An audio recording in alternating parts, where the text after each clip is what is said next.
The whole season, what's left of it, and he said, hey, we are not out of this thing.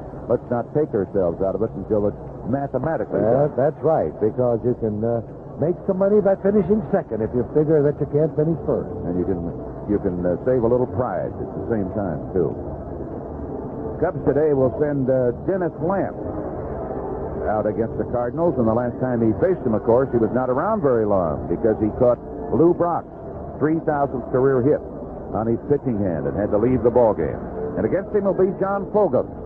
Cardinals are going to be here again tomorrow, and I hope that we'll be able to see you out here. We've got a beautiful day today for a baseball game, and it's also a beautiful day for you to consider stopping in at your earliest opportunity at one of the 3 tobacco company stores, either in Oak Brook, in the Oak Brook Shopping Center, in Chicago at the Brickyard, or in Joliet at the Jefferson Square Mall in Joliet. 3 fine tobacco company stores. At all 3 of them, you'll see a great collection of outstanding pipes, of hand-blended pipe tobacco, all kinds of smoking accessories, and, of course, outstanding cigars, including the exclusive James Smithson and Paid in Full cigars.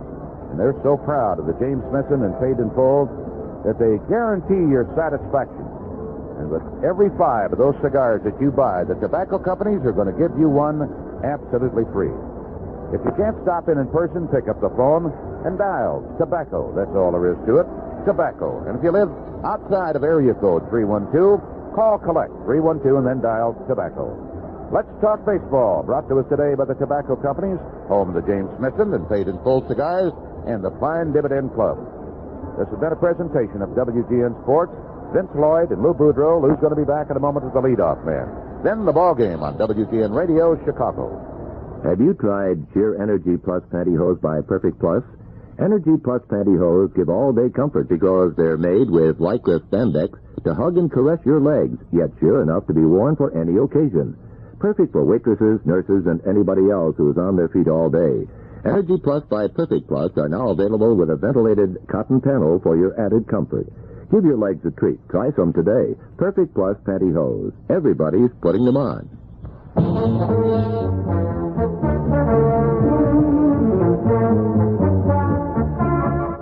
How you doing, everybody? Lou Boudreau with the leadoff man from the friendly confines of Wrigley Field. We certainly hope that they'll be friendly for at least a week, because the Cubs are taking on the tough St. Louis Cardinals, who had a very fine road trip, so fine that they moved ahead of the Cubs in the standing by 1 game. We're going to be talking to our guest, a veteran sports writer and a great friend of ours, Jack Herman, who writes for the Globe Democrat of St. Louis, in just 1 minute. Lou, it sure is great to be back in Chicago, home of one of the greatest teams playing the game today. Boy, you're so right, Vince. And the home of our friend and sponsor, the Torco Oil Company. That's right. The Quiet Giant is proud to call Chicago home, and countless other businesses, factories, and institutions are sure glad that Torco is located so close. Well, Vince, that's because Torco is always there when they... That's right. And that's why Torco has grown to become one of the largest independent oil companies in the entire Midwest. My friends, when you think of petroleum products, hey, the name to remember is the Torco Oil Company, a Quiet Giant. Jack Herman of the St. Louis Globe Democrat is our guest. And first of all, what has turned the St. Louis Cardinals about? They were an average road team, but winning 7 and losing 2... Winning 7 and losing 2 in California is an exceptionally great record, and you won them playing tough baseball, a lot of one-run games and extra inning games. Well, Lou, actually the Cardinals have been even more impressive over the last 6 weeks. In the last 14 road games, they won 12, which is an excellent record anywhere, but even in AAA. But to win 12 of 14 on the road, I think gives you an indication of the type of club they have. It's not a power-laden club at all. It's a club that relies mainly on a lot of base hits because Templeton and Keith Hernandez probably will get about 200 hits each, and they're running 1-2 in hitting. And with George Hendrick being a little revived recently, and with Simmons coming back, they've got the type of club that does a lot of hitting. I mean, not home run hitting, but just a lot of base hits. And I think, as Lasorda said, we got more balanced hitting than the Pirates, and I think that's the strength of the club. Also got some pretty fast men. You get a lot of base hits on running ability, plus the fact that your base running is very well. That's right, Lou. And They wound up a 15-inning game with San Diego the other night with 5 switch hitters in the lineup. Yeah. I can't remember that being the case anywhere. 5 switch hitters in the lineup at the same time. What about your pitching, Jack? Everybody says pitching is the name of the game. Do you have enough of that pitching to come close to Pittsburgh? I think our starting pitching is probably better than Pittsburgh's. The relief pitching, I think, is still a little questionable, although lately I think it's shown considerable improvement. Mark Littell's been the most reliable. Roy Thomas has pitched exceptionally well. And if they can get any kind of relief pitching at all from the second liners, I think the Cardinals still believe they've got a shot. They're playing good, sound baseball, and they're winning, as you said, the close games, whereas a year ago that was probably the difference. They lost 32 one-run games. This year they've won 5 more than they've lost, so which shows they're hanging tough in the close ones. Everyone in the Eastern Division has about a 14-13, 13-12, or 14-12 road and home schedule, so it's about the same, although the last week or 10 days of the schedule, I think, favor the Cardinals.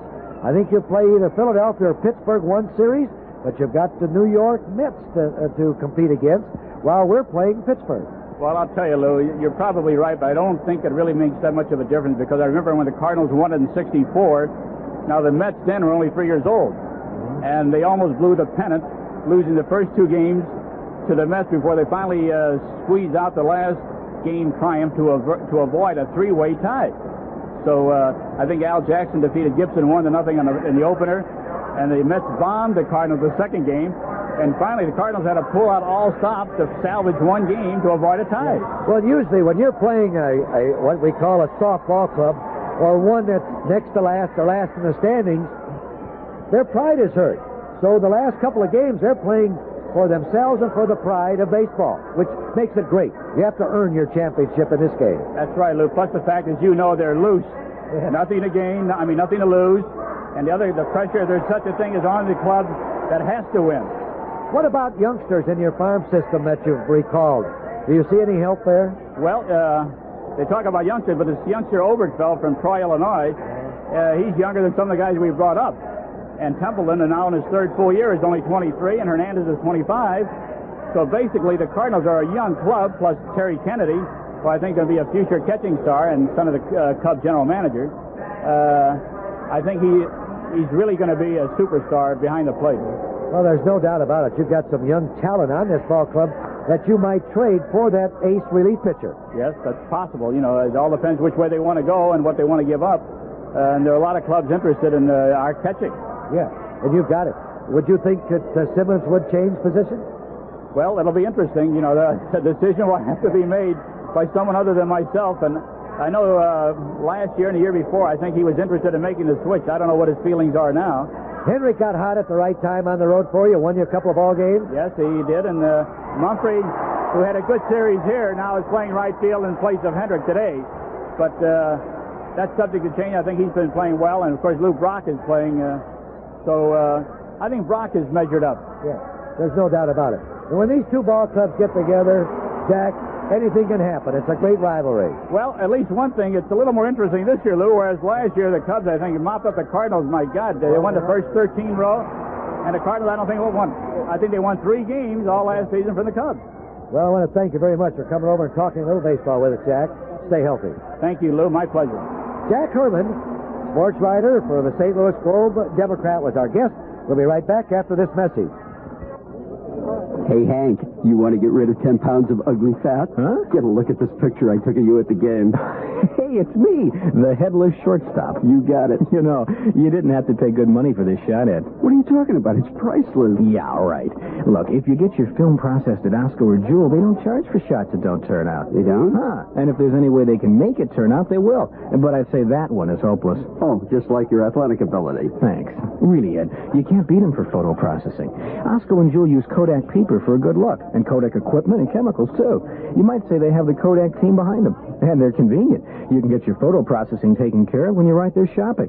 The prices are low, so you don't have to pay an arm and a leg. And, Ed, Yeah? it's a good thing you pitch better than you take pictures. Better stick with Osco and Jewel. You need all the help you can get. For photo processing, choose from over 200 convenient Osco drug and Jewel food stores in the Chicago area. We do everything but push the button.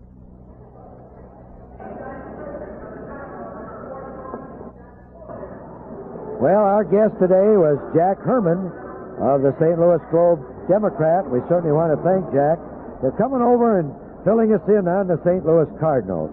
And today it's going to be Dennis Lamb going against Fulgham, a young first-year man for the Cardinals, and he has a record of 7-4 with a great earned run average of 2.72. So the Cubs and Dennis Lamb have their work cut out for them here in the first of a 2-game series. It's the start of a fine homestand for the Cubs, and hopefully the Cubs can take on the Cardinals, regain the third spot in the Eastern Division, and then from there on move up to meet and greet Montreal and Pittsburgh. This is Lou Boudreau, and this has been the leadoff man, brought to you by the Quiet Giant, the Torco Oil Company, saluting Steve Dillard as the Torco Cub player for the month of August. Congratulations to Steve from everybody over at the Torco Oil Company. Now stay tuned for Vince Lloyd and today's ball game between the Chicago Cubs and the St. Louis Cardinals. This has been a presentation of WGN Sports. This is WGN Radio Chicago. If you've been waiting for a money-saving sale event before buying stereo equipment, wait no more. Right now, Playback is host for an exclusive Sansui factory-authorized warehouse sale.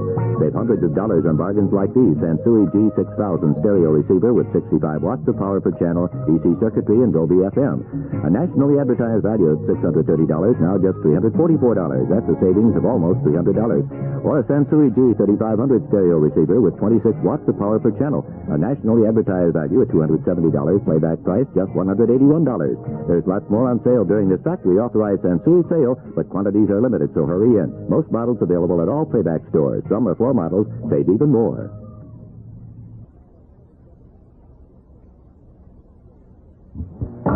Wow! Let's go!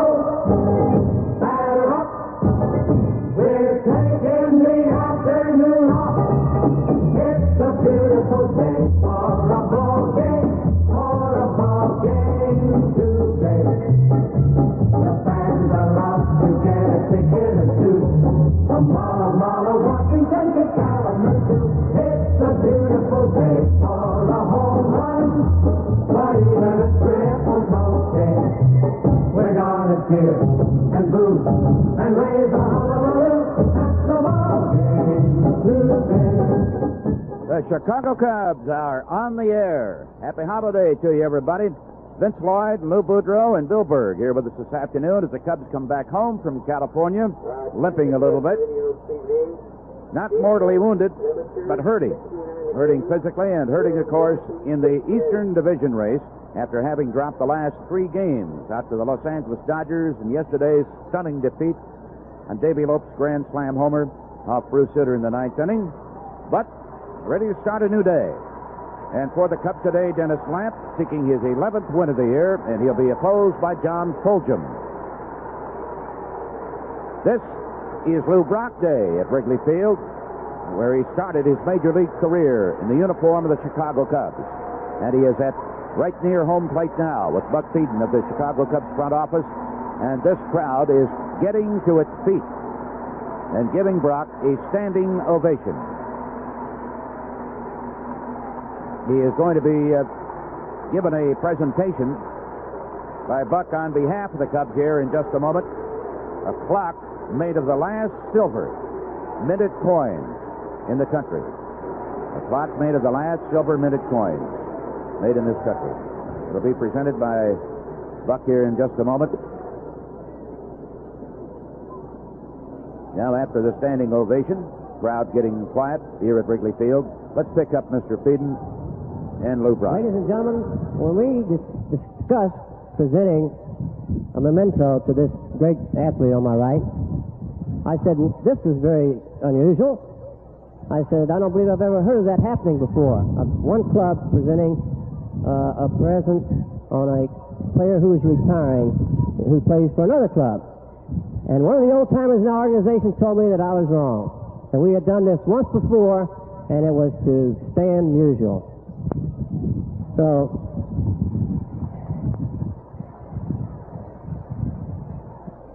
Stan Musial, of course, one of the great players on the St. Louis Cardinals team.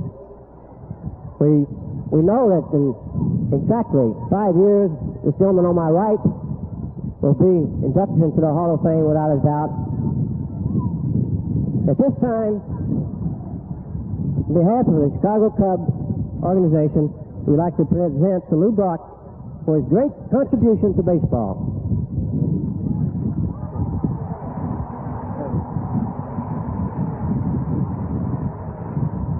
A lot of that noise that you're hearing is the wind which is coming in off the lake today, blowing directly into that microphone that's there. So don't be concerned that there's something wrong with your radio. That's not it at all. They are now posing for photographers with that very elegant clock that's made there. Stick around for just a moment to see whether or not Lou Brock is going to make a response. I'm sure he will. And he now is approaching the microphone.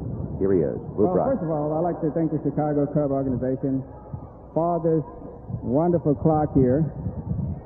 It will always have a place in my heart, inasmuch as 18 years ago I started out here. But through the fate of luck, we never know where we're going to wind up. So consequently, I am happy today to say that I did get a chance to play in Wrigley Field, first as a Cub and then as an opponent, because this has been a great tradition that baseball is played here in Wrigley Field. Thank you. All right. We'll have the starting lineup for you in just a few moments. Brock getting another warm response from the crowd here. We are not sold out at Wrigley Field today, but boy, it is certainly a beautiful day for a ball game, and it is a good crowd nonetheless. Our broadcast today is about to come in here with a 3-game winning streak. The Cubs a 3-game losing streak.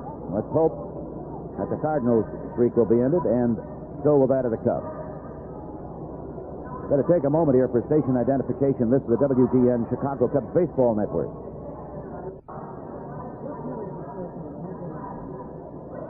For the Cardinals today, and they are a game in front of the Cubs in the Eastern Division race. They are now in third, the Cubs in fourth, St. Louis 8 games away. Gary Templeton, a young shortstop having an outstanding season, will be leading off. He is one switch hitter in the lineup. Lou Brock will be in left field, batting second. Keith Hernandez also having a tremendous year. All he's doing is leading the league in hitting. And he has 94 runs batted in. He'll be at first base. Ted Simmons, the catcher, switch hitting, and he'll be hitting cleanup. Another switch hitter follows him. Tony Scott will be at center field. Jerry Mumphrey, another switch hitter, and he'll be in right field. Mumphrey batting in the sixth slot. Ken Reitz, a right-hander, will be at third base. Reitz batting seventh. And Ken Oberfell at second base. Oberfell batting eighth, and like Reitz, he is not a switch hitter. And then John Fulgham grew up in St. Louis, went to high school there. He was the Cardinals' #1 draft choice. After he went to Miami University in Florida, he is only 23 years of age, and he is having an excellent rookie season. Right-hander, he's won 7 and lost 4, and he carries an excellent earned run average of 2.72. Cubs have not faced Fulgham prior to today. Herman Franks will have in his batting order today Ivan De Jesus leading off at shortstop, with Scott Thompson batting second, playing in right field. Larry Bittner at first base, batting third. Dave Kingman in left field, hitting cleanup. Steve Ontiveros at third base, batting fifth. Jerry Martin back in a starting role, Martin in center field. Tim Blackwell doing the catching. Steve Macko at second base, hitting eighth. And Dennis Lamp, the pitcher. And we have a 3-man umpiring crew. Lanny Harris will be behind the plate. Lee Wire on the bases, along with Dutch Rennert. Harry Wendelstedt, a member of this crew, is not here. You know, of course, about the hurricanes that are hitting the Florida area. And Mr. Wendelstedt's family is at Daytona Beach. And he put first things first. Wendelstedt went down to Daytona Beach to see if he can get his family out of the path of that hurricane and get them to safety. So we have a 3-man crew. And only Lenny Harris has his umpiring equipment. The others have had to do with some makeshift uniforms. This Rennert, for example, is wearing an Andy Frame pair of slacks. Now the Cubs taking their positions on the field, and we are going to have the singing of the national anthem by Tim Ostrander, standing near home plate. Mr. Ostrander. Oh, say, can you see by the dawn's early light what so proudly we hailed as the twilight's last gleaming whose broad stripes and bright stars through the perilous fight o'er the ramparts we watched were so gallantly streaming, and the rocket's red glare, the bombs bursting in it, gave proof to the night that our flag was still there. Oh, say does that star-spangled banner yet wave for the land of the free and the home of the brave? Jim Ostrander singing the national anthem. We'll be back with the first pitch of the ball game right after these messages. Gary Templeton hitting .326, a switch hitter as a left-hander, batting .294. Leads the league in triples with 17. And he has 7 home runs this year, driven in 52 runs. And like so many of these Cardinals, he is a threat to steal whenever he gets on. Cardinal Ball Club with 90 stolen bases as a team. The Cubs, 58. That's quite a difference, isn't it?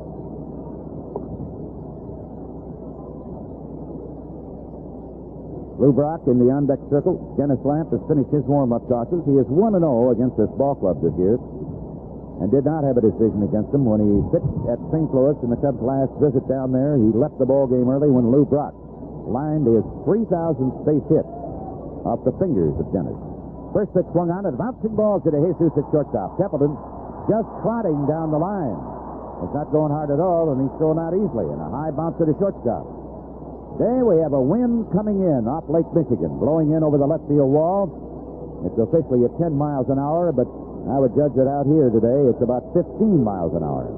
So anything hit towards left field is going to have to be a hard line drive to get out of here. Here is Lou Brock. There have been some 15,000 Lou Brock posters given out here today to the fans. Hitting .311. Fastball by Dennis, and he takes it outside, ball 1. Brock this year with 14 stolen bases. He has 5 homers, 35. Runs batted in. There's a swing on a fastball. He fouls it into the seats just below it. Ball 1, strike 1. Dennis got the only Cub victory against the Dodgers. Beat him out there last Thursday night and had to leave the ball game early when he developed a blister. There was a curve and it's outside. Ball 2, strike 1. It was on the finger next to his little finger. It was not on his index finger. And a little bit on the side of it. It's healed pretty well. Let's see how far he can go today. 2-1 pitch. Fastball. Big right-hander is outside, and Brock with a count of ball 3, strike 1. 1 out, nobody on. Just gotten underway. Del Maxville, former infielder, coaching at first base. Jack Kroll, who comes originally from Chicago, coaching at third. Fastball for a strike call. Lenny Harris working behind the plate. Kingman in left field, Jerry Martin in center, Scott Thompson in right. Wind up the pitch. Swung on, he hits a ground ball. Pitcher backhands it at first base, comes up the line, and nifty picked up by Larry for an unassisted putout. Buckner took himself out of the ball game at Dodger Stadium yesterday after getting a single and stealing second. Went in with a head first slide, got up, trotted off the field, went into the dugout with a slightly pulled hamstring.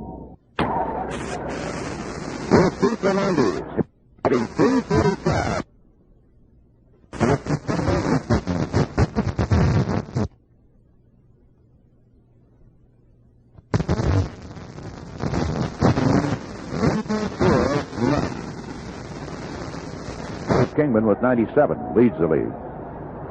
Dennis delivers, and Hernandez takes that one outside. Ball 2.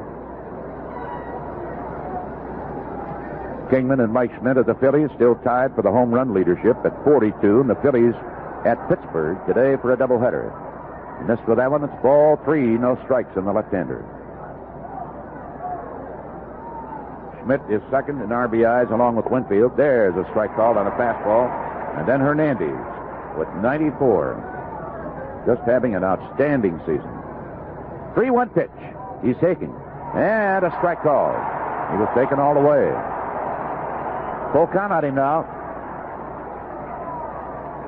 2 out, nobody on. Lamps next one. A fastball missed outside. Hernandez flings the bat away. And he is the first base runner of the afternoon with a base on balls. That brings up the switch hitting catcher, Ted Simmons. Hitting .292, and he missed a good deal of the action this year after suffering a broken thumb. And the Cardinals floundered a bit while he was out. Has 22 home runs and 73 runs batted in. Leads the club in homers. And he takes the first one. Dennis is low with it. Ball 1. As a left-hander, Simmons is hitting .296. He shows great consistency from either side of the plate. Pretty good lead by Hernandez at first base. Lamp into the stretch. Dennis has kicked the pitch to Simmons. A ball outside, another fastball. And he's gotten behind on this man. Cardinals will be here tomorrow. And then the Montreal Expos come to town for 2 days. Wednesday and Thursday. And this weekend, the Phillies. 2 out, runner at first, 2-0 pitch. Swung on. Simmons, good cut, got a piece of it, fouled it out of Tim Blackwell's mitt. Barry Foote caught yesterday's ball game at Los Angeles, and then he had to leave late in the afternoon because that back of his began to act up again, and he was limping a little bit as the Cubs arrived about 2 o'clock this morning out at O'Hare. Their flight arrived a little later than scheduled. Throw to first base. Hernandez back safely. He is 7-5 in stolen bases. Cubs with Bittner and Macco on the right side of the infield. De Jesus and Nanaveras on the left side. Here's the pitch. Ball low and inside. It's 3-1. Gotten behind again after retiring Templeton on the first pitch. Got Brock on a rather hard-hit ground ball, backhanded by Bittner for the unassisted out. It's walked Hernandez, and now 3-1 on Ted Simmons, who looks real anxious to plate. Hernandez goes, and a ball high and away, ball 4. Runners at first and second. So Dennis pitching himself into a bit of a jam, and now faces a very speedy Tony Scott. 3 switch hitters in a row in this lineup of Ken Boyers. Simmons, Scott, and then Mumphrey, who's in the on-deck circle. Scott hitting .270. 6 home runs, 58 runs batted in. And as a left-hander, he's hitting .279. Better lefty than he is righty. Lamp in a bit of a jam. Delivers. There's a swing and a bouncing ball back to second base. De Jesus has it. Fires over to first, and he gets him for the out. He did not want to gamble on the forced play at second base.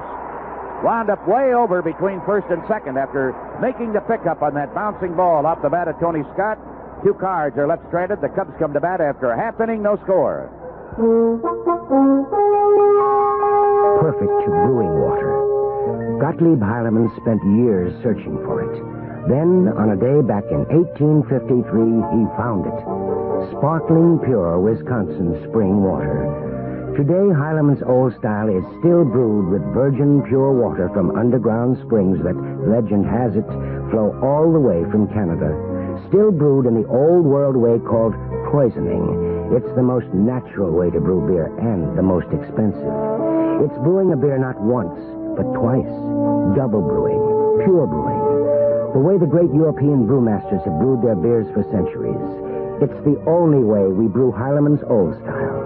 Next time, make it old style. Pure brewed in God's country, slowly and naturally. G. Heilemann Brewing Company, La Crosse, Wisconsin. It's really sad. There are people out there who are so brainwashed about the gas situation that they're willing to rush out and buy a small foreign car just because they think they could come out ahead in the gas game. Well, consider this. The Olds Cutlass, with its larger fuel capacity, can go over 80 miles farther than a Volkswagen Rabbit. Get the whole story before you buy. Visit your gallant men of Olds today. Find out how we can make car buying a pleasure for you, even now. Ivan De Jesus to lead off against John Fulgham, 23 years of age. 6'2", about 205 pounds. With a fastball and a slider, and he also has a good palm ball. Born in St. Louis, went to school there. making his 15th start of the year, and he has completed half of his first 14 starts, and that is pretty darn good. His ratio of hits to innings pitched is a good one. His next out will give Fulgham 103 innings of work, and he's given up a total of 96 hits and only 7 homers. He's averaged a strikeout almost every 2 innings, and he has shown excellent control. 15 unintentional walks. 15. About 1 a start. Cubs' first look at him. Spelled Fulgham. John Fulgham. DeJesus batting 276, steps in. The windup in the first pitch. Fastball. And it's in for a strike right at the letters. Ivan with 5 home runs and 50 runs batted in. And as you good Cub fans know, the Cubs have really had the power short-circuited lately. Another fastball. And he missed outside at the knees. Ball 1. Last 15 games, in which they won 7 and lost 8, Cubs never managed to score more than 4 runs in any game. 1-1 did every. And Ivan takes the ball in too close, just above the knees. First game at Pittsburgh today. Steve Carlton, 13-11, going for the Philadelphia Phillies. Bert Blyleven at 11-4 for the Pirates. 2-1 pitch. Swung out. He got a piece of that sinking fastball and fouled it back out of play. Rick Russell getting in a little work in the bullpen. Pete Vukovich is scheduled to go here tomorrow for St. Louis. We may see Willie Hernandez in a starting role for the Cubs. 2-2 delivery. Fastball. Moving away from him, and he slashed the foul. It goes way into the seats down the right field line. An overcast afternoon, and the wind right now is switched a little bit. It is blowing straight in from center field. There's a fastball, swung on a miss, and Fulgham threw that right up in the eyes. Ivan turned to check with the plate umpire to see whether or not it was in the strike zone, and Lonnie Harris nodded his head, yes, it was. And Fulgham impressive when the first man he faces. Now Scott Thompson, the rookie, batting .321 this year with a couple of homers, 24 runs batted in, steps in. Cookie Rojas coaching at first base, Joe Malpatano at third. Because of their late arrival in the wee hours this morning, the Cubs did not take any batting practice today. Gotti takes in the first pitch of ball away from him. Phillies carry a 1-0 lead at Pittsburgh. That's their first game of a doubleheader. 1-0 pitch. Fastball, and it's in there. Pittsburgh has won 17 out of its last 22 ball games.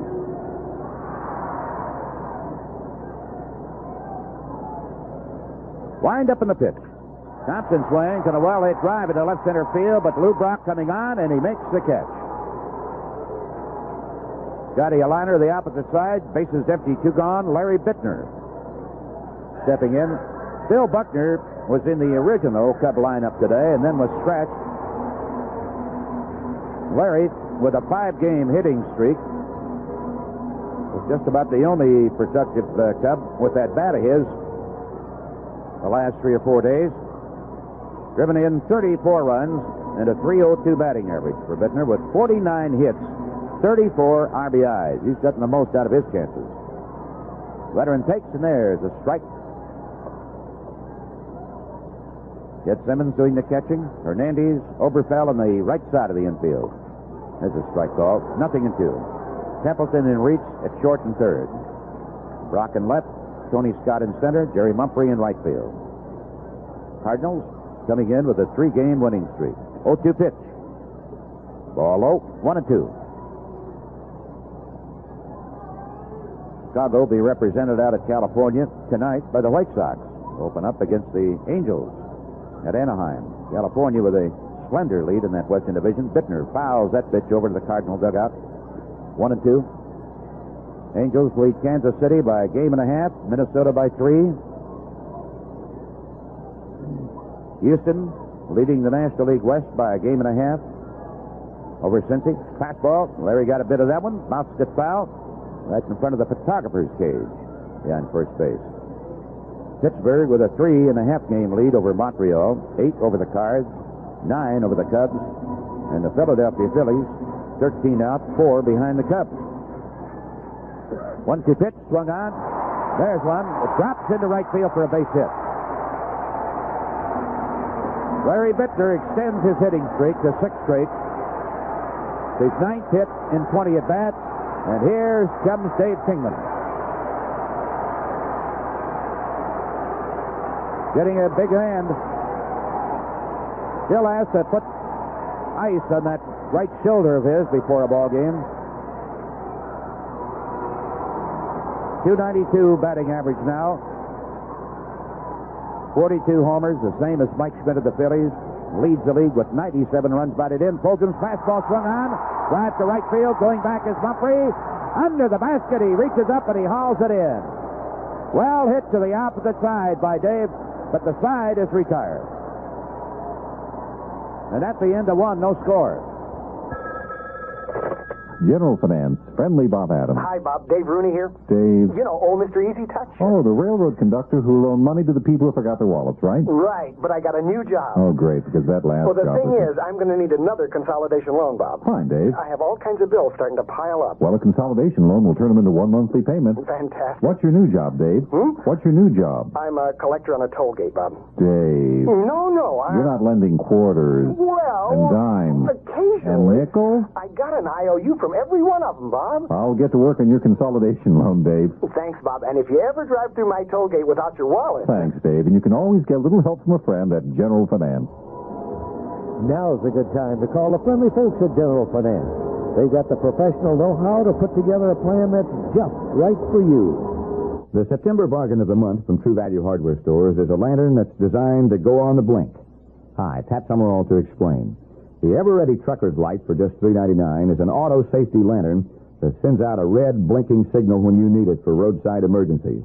Or remove the red translucent cover and flip the switch to get a clear, steady beam of light. The Ever-Ready Trucker's Safety Lantern, while supplies last, is just $3.99, batteries not included. Get it at participating True Value Hardware stores.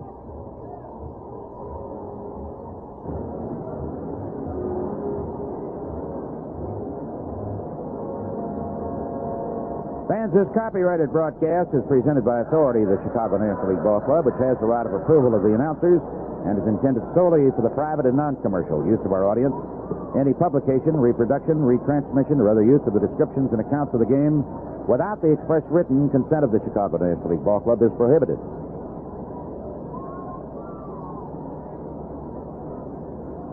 Gary Mumphrey, switch hitter. Playing in right field, and he made a pretty good catch of a hard-hit line drive right in front of that curve in the bleacher wall in right field to retire Dave Kingman of the Cubs in the first inning. He takes the first pitch, and it's a strike. Mumphrey batting .298, but as a left-hander, he's hitting .328. 3 homers, 27 runs batted in, tall, slender, and he can move. There's the ball outside, 1-1. With 2 out in the first inning, Lamp walked Hernandez and Simmons, and then got Tony Scott on a bouncer to DeJesus and made a fine play. Goes after that change and bounces it foul, back out of play. Phillies still leading 1-0 in the first game at Pittsburgh today. Pirates won at San Francisco yesterday. 1-2 pitch. Flew back home for a doubleheader today. They lost 3 hours. And that shift from time zones to the Pacific Coast to the east. 2-2 delivery. Oh, a little high. Pirates will be off tomorrow, and then they go down to St. Louis to play the Cardinals on Wednesday night. 3-2 delivery. Mumphrey takes outside. Walks number 3 today. Here's a guy, Lou, who normally has excellent control. He's trying to keep the ball away from these left-handed hitters. I don't know why. You have to pitch a little differently here than you do at Busch Stadium because of the AstroTurf. These fellas can pound that ball into the dirt at the AstroTurf and they're apt to beat them out for base hits. But here it's a little differently. Yeah. And with the wind blowing in, I would say that he's going to make them hit the ball rather than put them on. Weeks steps in. He's swings. Lines one down the left field line. Kingman coming over to cut it off. Mumphrey makes the turn and holds with a single. And Kingman just lobbed a high, slow, arching throw in. That's what happens when you start walking, men. You ease up on your fastball. You're afraid of the fastball tailing away from left-handed hitters or into right-handed hitters. eased up on that one and reached for it. He popped it. He's thrown a lot of pitches already. Sure has. And that bullpen can use a little rest. They need it. Dennis with only 4 complete pitching performances this year, and this is his 26th start. He now faces Ken Oberfeld, left-handed hitting second baseman, batting .314, 1 homer. Tall blonde from downstate Illinois, and he takes the ball a little bit low. 30 runs batted in. The Cubs still have the edge over St. Louis in head-to-head competition, primarily because of what they've done to them here at Wrigley Field. They've beaten them 5 out of 7 here. 1-0 delivery. Oberfeld takes the strike.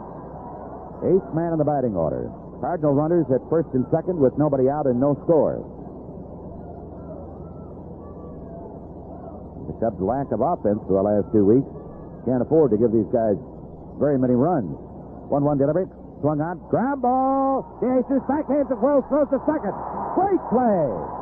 Ivan wound up in shallow left field. He robbed Oberfeld of an opposite field base hit and got a force out at second. Let me tell you, I thought his only play was at third. I didn't even think he could get Oberfeld at second base. Reach. He leaped about 6 feet in the air, whirled while he was up there. No ballet performer ever did it any better. And to get that throw on target, just unbelievable. Runners at first and third for the pitcher, John Fulton. A lap down with a shot at getting out of the inning. He looked at the first pitch, and the ball outside. They may play for just 1 run here in this particular spot. Be careful. Got an awfully fast man at third base, Mumphrey. Oberfeld on at second, or on at first. Reach, relatively slow, forced at second on that great play by DeJesus. Here's the pitch. Fulton, a swing, and a miss at a fastball. 5 hits this year for this young man. He's getting a new set of signs now from Jack Crow, the third base coach. Boy, what a beautiful play. 1-1 pitch.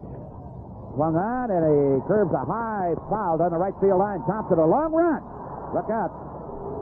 He dropped that ball, and I think he pulled away from it at the last moment. He might have lost it. No, I think he pulled away from it because he knew if he caught the ball, he couldn't make the play at the plate. I think it's a very smart move by the right fielder, because if he'd have caught it, he'd have gone into the wall. He sure would have. And the man would have scored. Awfully fast. So he now, was down there right past the visiting bullpen. Now he had you a have long to way give to have him to throw it. Quick thinking, because the pitcher's at bat.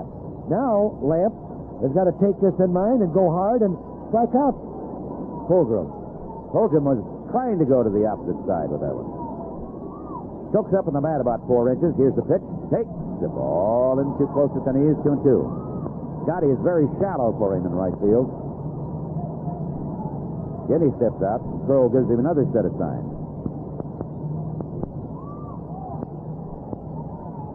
St. Louis runners at first and third, 1 away. No score yet. 2-2 pitch.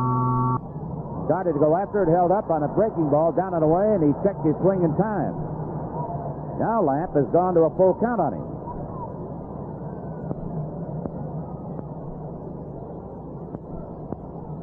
Got to go get him, Dennis.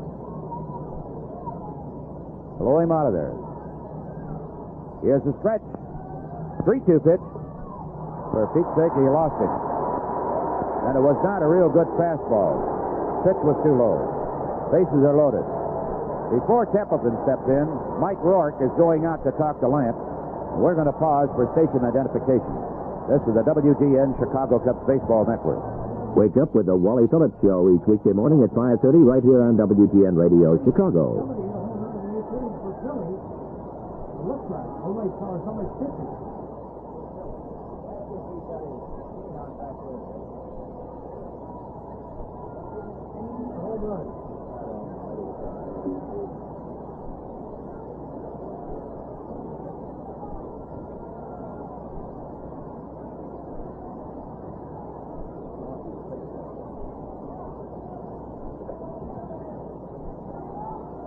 Well, the bases are jammed. A walk to the pitcher. That's the 4th walk issued today by Lamp. He is stewing in his own juices out there. Gary Templeton, switch hitting shortstop. Grounded out of the first pitch of the ball game. Infield. Now they have Macco backing up on the right side, and De Jesus retreats a few steps on the left side. They're not going to play in. Templeton, a tough guy to try to double up with his speed. From the stretch. Checks his swing on a fastball, asks for the appeal, and they get it. Third base umpire, Dutch Rennert, wearing the Andy Frayne slacks down there. Their equipment did not arrive, with the exception of Lanny Harris, who is the up from the minor leagues. He travels by himself. He's got his gear. There's a fastball high and tight. Lee Wire umpiring at second, pair of black slacks on. Looks like he's got the regulation short sleeve shirt on, but no coat. 1-1 delivery. Swung on, he gets under it, pops one foul, third base slide. Olivares giving chase. He can't get to it. Back into the box seats, out of play. 1-2. That was not much of a pitch on 3-2 that lamped through to the pitcher. To walk him and to load up the bases. This is a jam of his own making. Been one hit in the inning. 2 walks. And a superb defensive play, or they would already be on the board. 1-2 delivery. Templeton swings and a smash to De Jesus. He's got it, goes to second. The relay. Can't get him. Not a double play. A run scores. They lead 1-0.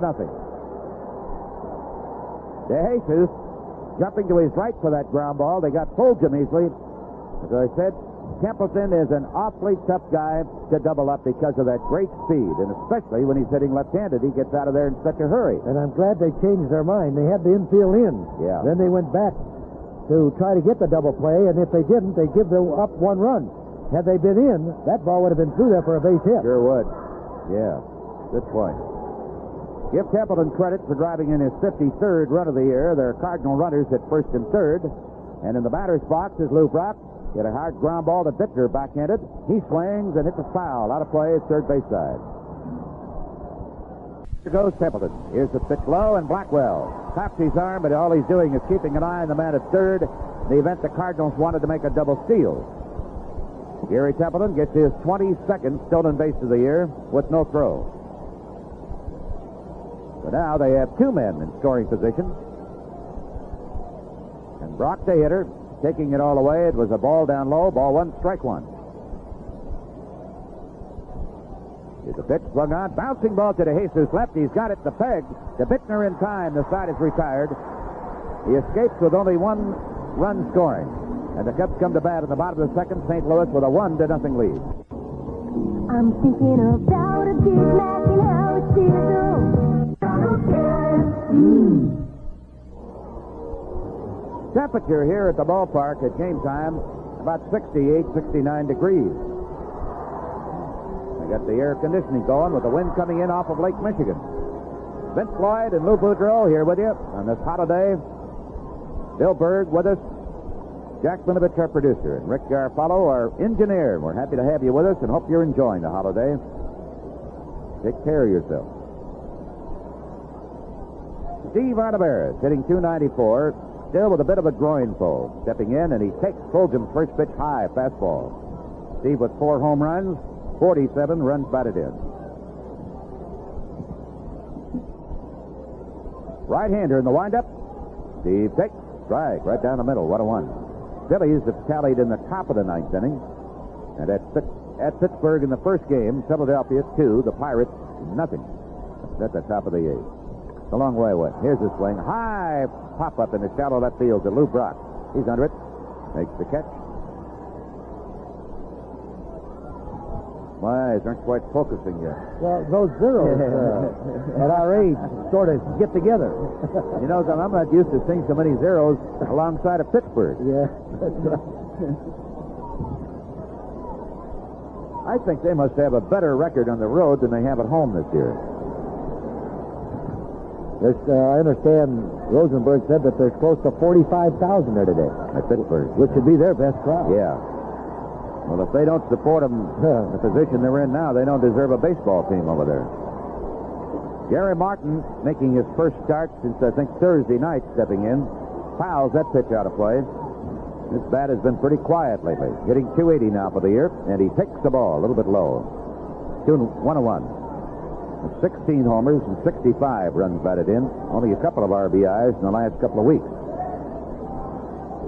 1-1 delivery to Jerry. Swung on. And a high pop foul, first base side. The wind blowing it into the seats past the bullpen of the Cardinals. Triumphantly held aloft by a young guy down there. Boy, is he happy. Got a souvenir baseball off the bat of Jerry Martin. Several of the Cub wives accompanied him on the trip to California, including Jerry and their two little children. You would have thought they'd have taken a little nap on that flight last night from Los Angeles that didn't arrive till 2 o'clock in the morning. There's a swing and a well-hit drive to right field, but Mumphrey in the track of it, and he makes the shoulder-high catch about 5 feet in front of the warning track. Now, Kingman hit a deep drive to right field. Those kids keep you up? That birdie kept me up all night. Well, he was just snoring. Well, and he was snoring. He talks in his sleep. Of course, you know, he didn't have a care in the world. He didn't have to work today.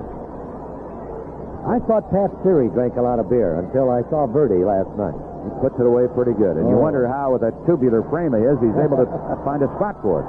Here's Tim Blackwell stepping in, and he bounces one to the left side, and he's thrown out easily. He hasn't paid for one yet. I want to get that in before you turn it back. Birdie, you mean? Yeah, Birdie hasn't paid for a beer yet. Well, let's see. This is the 5th straight year, then, that he has that record going. And here we are going into the 3rd inning, and it's St. Louis 1 of the Cubs 0. In God's country, we value Bavarian Lodge, a Chicagoland tradition for years, with good food, a friendly atmosphere, and a very special tradition of Oktoberfest. You know it's drawing near, and now's the time to make plans to join us.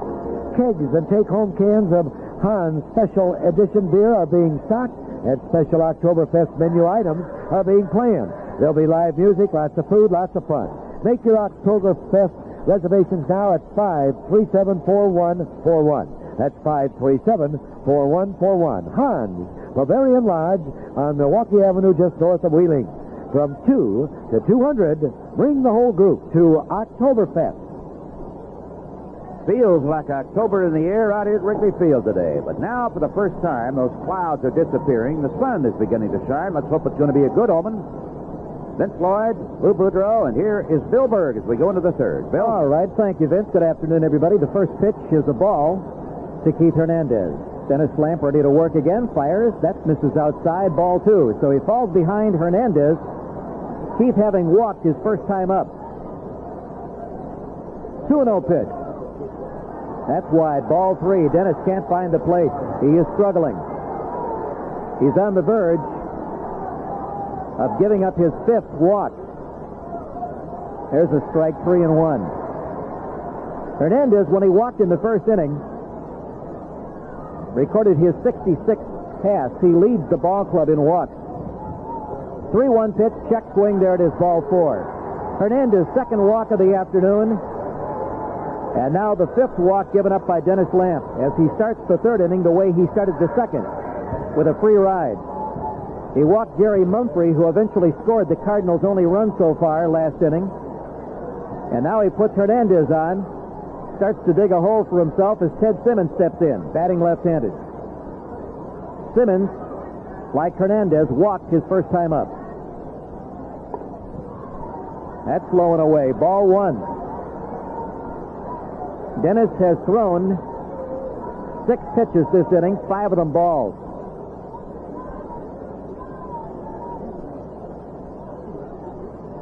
Goes to first. Hernandez dives back in safe.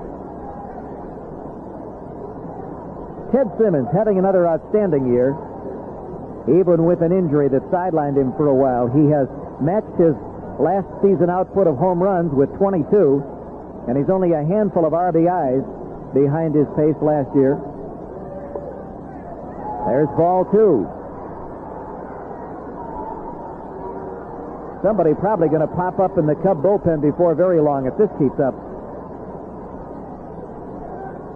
Lamp seems to have pretty good stuff. He's getting him to beat the ball into the ground, but that's when he gets it over the plate. There goes the runner. Swing and a miss. Throw to second. It's high. Nook can't get him. Good swipe effort by DeJesus. Thought for just a moment, even with a high throw, that he might get him coming across the bag with a sweep tag. But Hernandez got underneath it, and he's safe at second base with the stolen base. The throw was way off the mark. DeJesus did all he could do with it, but he couldn't quite make the swipe tag. So that's the second stolen base of the afternoon for the Cardinals. The count is 2-1 on Simmons. And here's the pitch. Line drive, up the middle, base hit. Runner coming around third. He will score easily. Run number 2 recorded for the Cardinals.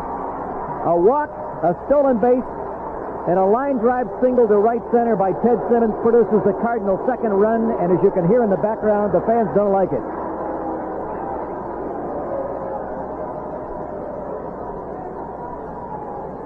Well, Simmons is a Cub killer. He hit .387 against the Cubs last year, and he picked up this year where he left off in '78.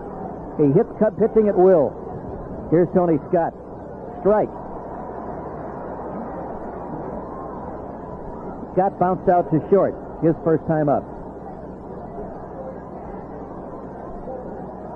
So 2 of the walks given up by Lamp have resulted ultimately in Cardinal runs.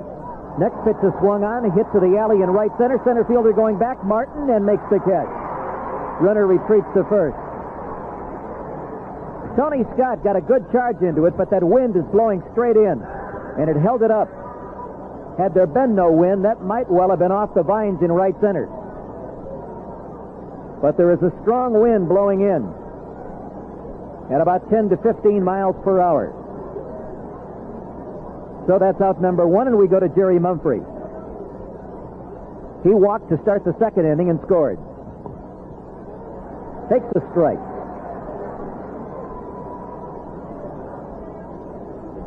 Going into the bottom of the 9th inning in Game 1 at Pittsburgh, the Phillies leading the Pirates 2-0.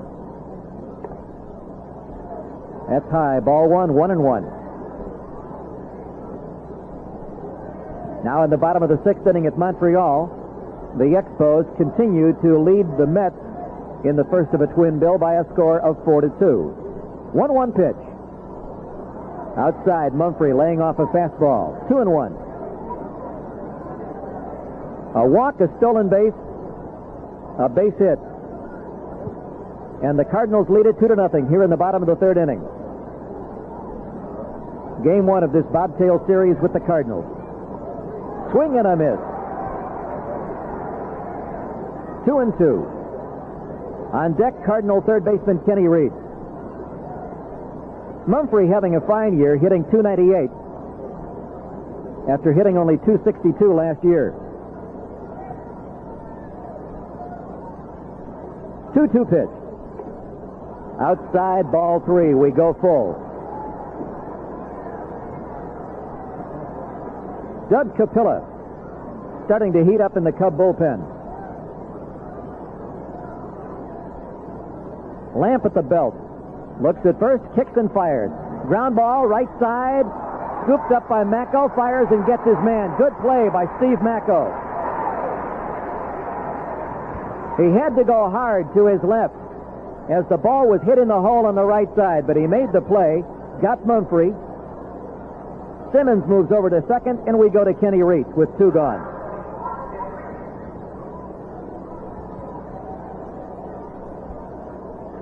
Reed's got a base hit his first time up. Swinging a foul at the plate. Kenny Reed, who recorded his 1,000th Major League hit the same night as Lou Brock recorded his 3,000th at St. Louis. 1 strike pitch, checked, and it is a ball. 1-1. As Vince pointed out, at the time that occurred, he had never experienced anything like that or heard of anything like that. Swing and a miss. Where a ball player, 2 ball players, will achieve such outstanding milestones in the same game.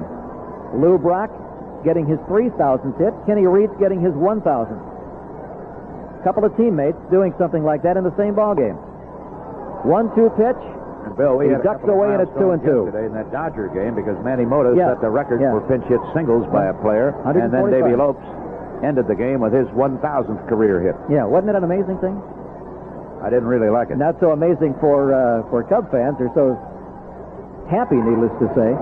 Ground foul down near the Cub bullpen. Count remains 2-2. Yeah, Manny Mota got his 145th hit as a pinch hitter. And after all of the accolades and the handshaking and the hugging, you guys went back to playing some baseball, or some semblance of it. And Davy Lopes unloaded, and that was it. But that was yesterday. 2-2 pitch right here. Swinging a little chopper foul. Count remains 2-2. The Cubs, 9 games back. They have fallen one back of the Cardinals. The Cubs now in 4th place. But there is a lot of baseball yet to be played, all against Eastern Division competition, the remainder of this month of September. So let's get back in this one, win it, and take it from there. 2-2 pitch with 2 outs. Swinging a foul up the net. After all, the Pirates do have 2 ball games with Philadelphia today. If the Cubs could get this one, and if the Phillies could do some damage at Pittsburgh, that could possibly start to turn things around. 2-2 pitch, strike 3 call. Reitz didn't like it. Throws the helmet, throws the bat. Kenny Reitz caught looking. That's it. The Cardinals get 1. We go to the Cubs 3rd. It's the Cardinals 2 and the Cubs nothing. Now, True Value hardware stores are offering a tool that's small but mighty. Hi, Pat Summerall to explain. The Stanley 6-inch utility knife fits easily into your pocket, so you can carry it with you while you work. Yet the heavy-duty blade is strong enough to cut carpeting, linoleum, plastic laminates, and many other materials for a variety of home projects. With the Stanley utility knife from True Value hardware stores, you can easily project the blade to any of 3 positions, full, half, or 1/4 out, at a touch of a button. Then another touch retracts the blade into the lightweight aluminum handle for added safety when it's not in use. Get the Stanley utility knife for just $1.75 at participating True Value hardware stores and home centers. And save gas. You won't have to drive far for your hardware and houseware needs. If you're looking for values, service, and selection, you'll find them nearby at any one of the more than 5,000 True Value hardware stores and home centers located nationwide. Where do you shop for fabulous fashions? Old Orchard. It's the only name in town. Come to Old Orchard's Art Festival on the Mall this Saturday and Sunday. The works of hundreds of outstanding artists will be displayed and offered for sale.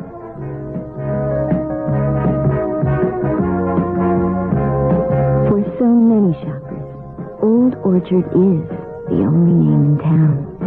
Old Orchard, Skokie Boulevard and Gulf Road in Skokie, one of the urban group of fine shopping centers. We go now to the bottom of the 3rd inning, and the bottom of the order up for the Cubs, Macco, then Dennis Lamp. And then we'll go back up top to Ivan De Jesus. Cubs trail 2-0. Time to get something shaken here at Wrigley Field before a big crowd. On a very pleasant Labor Day, weather-wise at least. A bit of run production by the Cubs would make things just that much more pleasant, of course. Steve Macco hitting .222, no homers, 2 runs batted in. Swings on the first pitch and hits it foul out of play. John Fulgham, the young right-hander on the mound for the Cardinals. A collegiate All-American at the University of Miami. He fires. Fastball down low, 1-1. So the rookie Macco batting left-handed against the rookie right-handed pitcher. 1-1 offering over the top, ball 2. Again down low. 2-1 on Steve Macco.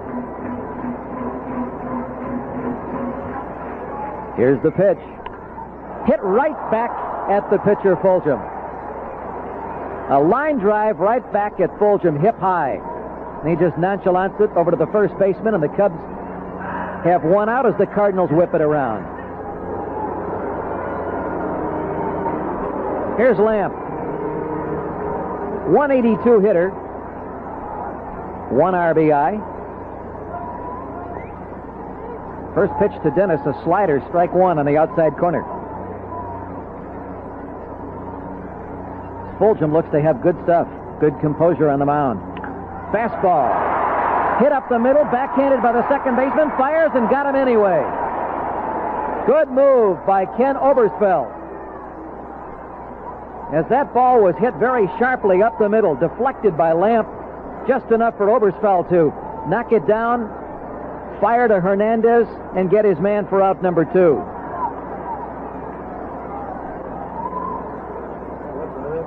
Steve Carlton pitched a dandy in that first game for the Phillies. He allowed only 1 hit, and that was a leadoff double in the 6th inning by Steve Nicosia. Wins it 2-0. 1 hitter by Carlton. So the Phillies have game 1 of that doubleheader over the Pirates. That's what we like to see. But we got to win this one. Here's DeJesus. Fastball. Ball 1. Okay, so the Pirates have finally lost a ball game. Now let's gain a little ground on them. Swinging a line drive to center field. Center fielder coming on, makes the dip glove grab. Tony Scott coming on, grabs it just above the knees. That's it for the Cubs. 3 hard hit shots, but right at somebody. And we go now to the 4th inning with the score remaining the Cardinals 2 and the Cubs nothing. Tell me where you've been. I'm at McDonald's and I'm back again. Oh, telling me what you buy. Hey, Big Mac 'cause it satisfies. What you talking about? Big Mac. Nobody else can make Big Mac. Big Mac. McDonald's has a special recipe, and that's a fact. That's a fact. You know that in this great big world, there is only one. 2 all-beef patties, special sauce, lettuce, cheese, pickles, onions on a sesame seed bun. Big Mac. Get the combination for a hearty appetite. Taste buds in action in each delicious bite.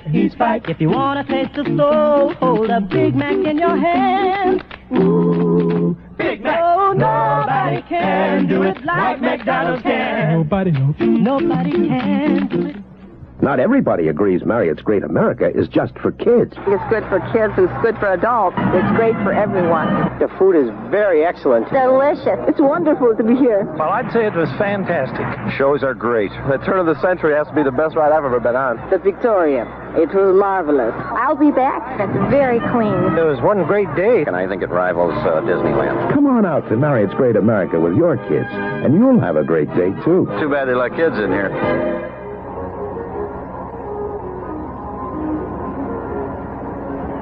We start the 4th inning with Oberstfeld, Fulgham, and Templeton, the first 3 hitters up there for the Cardinals. Before we get it going, let's take a moment for station identification. This is the WGN Chicago Cubs Baseball Network. It's the Bob Collins Show, weekday evenings beginning 7 to 9 p.m. right here on WGN Radio Chicago.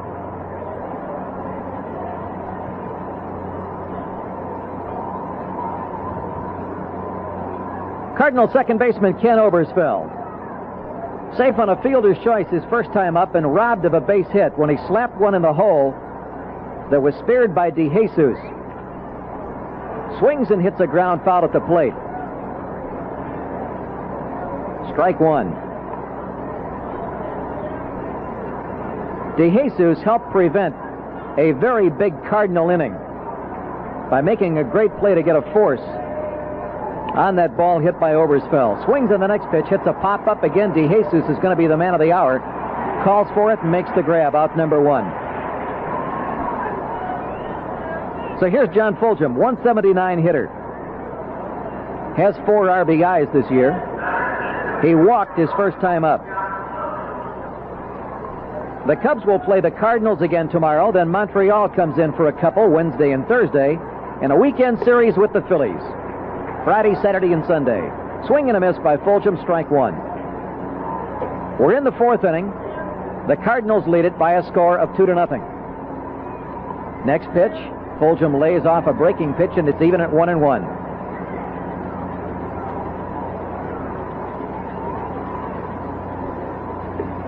There's a strike. 1-2. At the end of 6 in Montreal, game 1 of a doubleheader with the Mets, the Expos lead the Mets 4-2. That's inside. Count even 2-2. As we mentioned a few moments ago, in game 1 of a doubleheader at Pittsburgh, the Phillies beat the Pirates 2-0. 2-2 pitch. Swing and a miss. Strike 3. Cubs whip it around.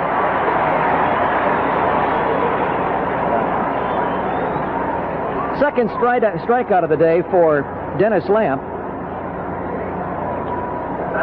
With the exception of a base hit he gave up in the second and a base hit in the third, Dennis hasn't beaten the ball into the ground. His big problem has been control. Ball 1 to Templeton. 1-0 pitch misses outside, ball 2. If he can keep the ball over the plate, he has something on it. 2-0 delivery. Tried to bunt his way on and missed it. 2-1. Gary Templeton, batting left-handed, tried to drop one down the third base line and missed it. 2-1 the count. Lanny Harris, home plate umpire, calls time momentarily.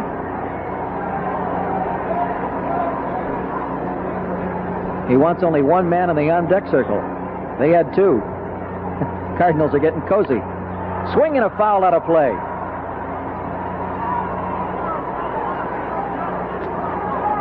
Brock was in the on-deck circle. Hernandez was out there with him. Now neither one of them are in the on-deck circle. 2-2 pitch. Chop to Oliveras high. Fires.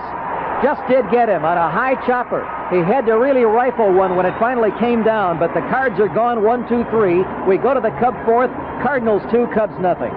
Most furniture warehouse operations talk about low-priced furniture, but Homemakers' John M. Smith Showroom Warehouse Division is different. Homemakers is famous not for low-priced furniture, but for good furniture at low prices. By good furniture, Homemakers means quality furniture designed by the best-known manufacturers in America, the kind of furniture you'd be proud to have in your home. Like the famous Broyhill collection, one of the most respected names in quality furniture. Broyhill makes an exceptionally fine bedroom set, carefully designed for you to assemble yourself. The easily assembled 4-piece set includes a handsome double dresser, 5-drawer chest, matching mirror, and headboard. And it's every-inch quality Broyhill furniture. Priced the Homemakers way, it's at least $100 less than you might expect to pay even at sale price elsewhere. And that's the Homemakers story. Not low-priced furniture, but good furniture at low prices. Homemakers, a division of John M. Smith. Downers Grove at the tollway opposite Woodfield Shopping Center and in the Orland Square Shopping Center southeast of the mall. Homemakers. If you're a homeowner, you may literally be sitting on up to $10,000 in ready cash, because that's what your equity in your home may be worth to you in the form of a General Finance homeowner's loan. It just may be the chance you've been looking for to turn your home's increased value into usable cash. And with a homeowner's loan from General Finance, there's no need to disturb your mortgage. There are 70 General Finance offices in the Chicago area. Call the one nearest you today.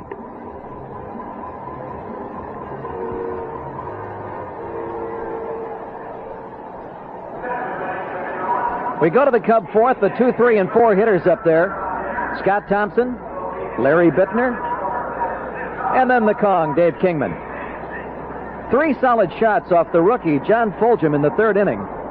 A line drive right back at him by Macco. A line drive off Fulgham's glove, slowed down enough to allow Oberstfeld to throw out Lamp.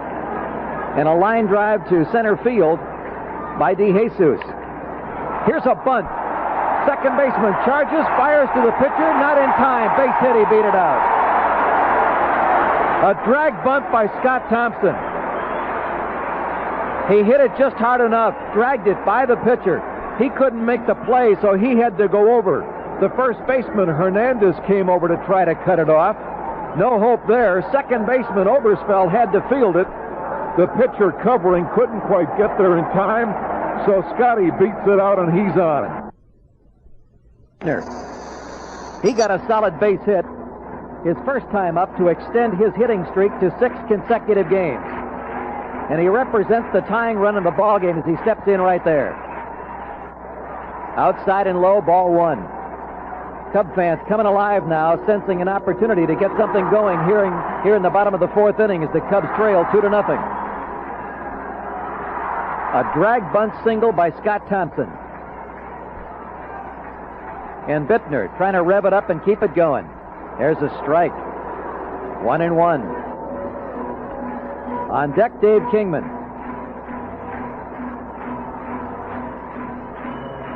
The Cardinals, 2 runs on 2 hits. The Cubs, no runs on 2 hits. 1-1 pitch. Low and away, ball 2. A ball 2, strike 1 count on Cub first baseman Larry Bittner, playing in place of the injured Bill Buckner. 2-1 pitch, swinging a foul up the net. Count even, 2-2. Bittner adding a point or two to his batting average with the base hit in the first inning. Started the day a .302 hitter with 2 home runs and 34 RBIs. Now, what do you say, Larry? He hit the 1-2 pitch for a base hit. Here's the 2-2 pitch. See what he does with it.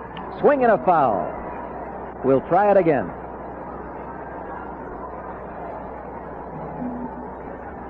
Outfield shaded around slightly toward the left, expecting Bittner to slash hit to the opposite field. Tony Scott, the center fielder, especially shades him. Swing and a foul down the left field line, out of play.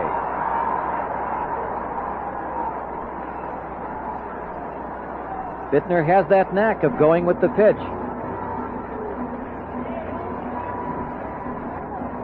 Scott Thompson on at first. Nobody out. Wind blowing in at about 10 to 15 miles per hour. Here's the pitch. Down low, 3-2. So the kid goes full on Larry Bittner. Fulgham steps off the rubber, adjusts the cap. Now he's back up there and set.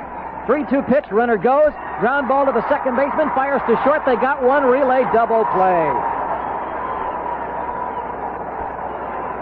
Scott Thompson was off with the pitch, but the ball was hit close enough to second base that the second baseman Oberstfeld was able to get on over there. He had shaded Bittner over that way anyway. He had shaded him to his right. And he was able to get the shovel toss to Gary Templeton, and they doubled up Bittner, and there's 2 gone with Kingman stepping in.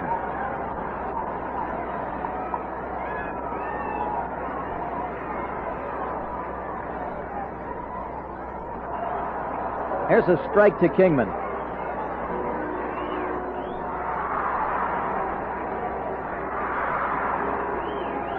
Dave flied deep to right field his first time up. Hit a towering fly ball to Mumphrey on the warning track, out near the doors at the 368 mark. Lays off the 1-strike pitch. It's a ball, 1-1. On deck, Ontiveros. Kingman with 42 home runs, 97 RBIs. A .292 hitter starting the ball game. 1-1 pitch. Check swing, missing. Ball 2. 2-1. Strong right-hander John Fulgham on the mound for the Cardinals. 7-4 in the season. Kid's tough. 2.72 ERA. 2-1 pitch on the way. Swing and a miss. Kingman really gave it a rip, but came up with air.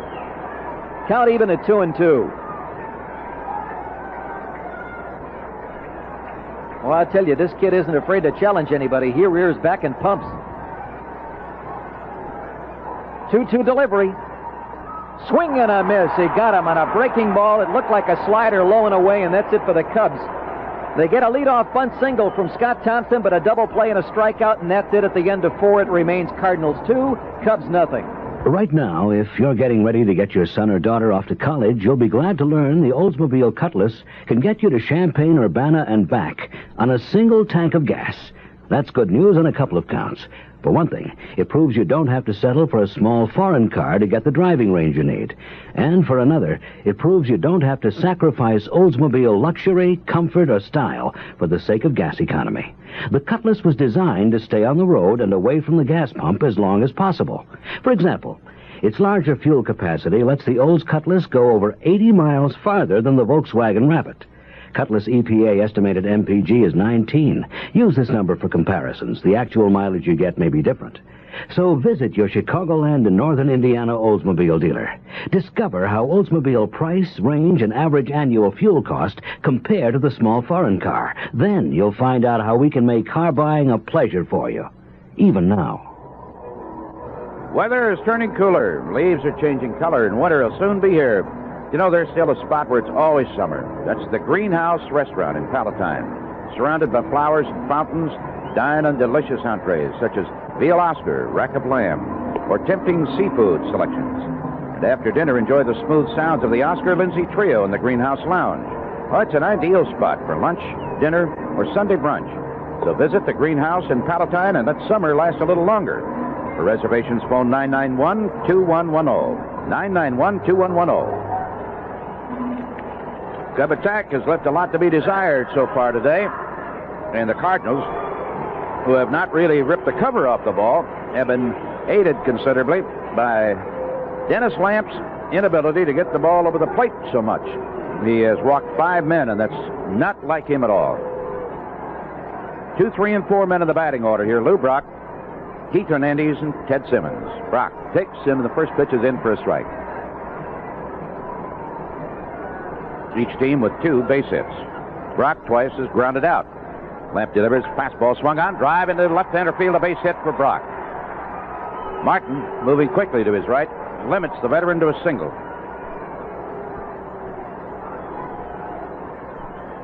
Keith Hernandez has walked twice today, stolen a base, and scored a run. Leading hitter in the National League. 345. Really has come into his own. He has a great stroke. Throw to first. Brock dances back on safely. All-time stolen base champion. This year he's 14-8 in the theft department. Now the throw, been a little bit quicker, might have had him.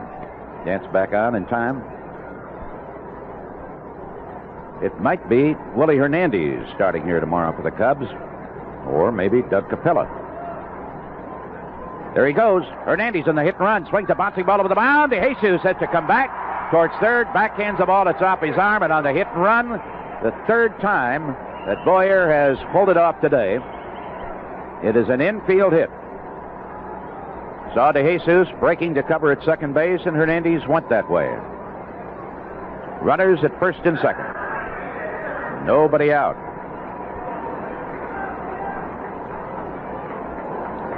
Lamp, who's about 6'3", jumped as high as he could, and he just couldn't quite get to it. Now Ted Simmons steps in. He swings, pulls the first one foul down the first base side, down to their bullpen. Simmons has walked, singled, his base hit in the third inning with Hernandez on at second, following a walk and a theft. Gave Simmons his 74th run batted in this year. We now see Capella beginning to throw in the Cub bullpen. Apparently he is not going to start tomorrow. The question is whether or not it might be Bill Caudle or maybe now Willie Hernandez. Nobody out, runners at first and second, and a fastball low and away. Ball 1, strike 1. A couple of people have said to me, Vince, they're going to start Caudle again. How can they do that? He hasn't had a win. He's given up the home run ball. That kid has to become a pitcher. If you don't go with the kids, who do you go with? Well, he's not yet become a pitcher, though. Oh, for sure. He's got a good fastball, but when he can get it moving. 1-1 delivery. There's a swing and a ground ball to Bittner. He's going to go to DeJesus for one. The relay to Lamp covering. Nope, he's not going to make it. Throws back to third. Lamp did not get over there in time, and DeJesus cocked the arm, was ready to throw, and he didn't want to fire at that moving target going down the line. Then he was hopeful of getting Brock coming around third. But Brock was too alert. So what happens? You got a force out at second base. Runners at first and third and one away.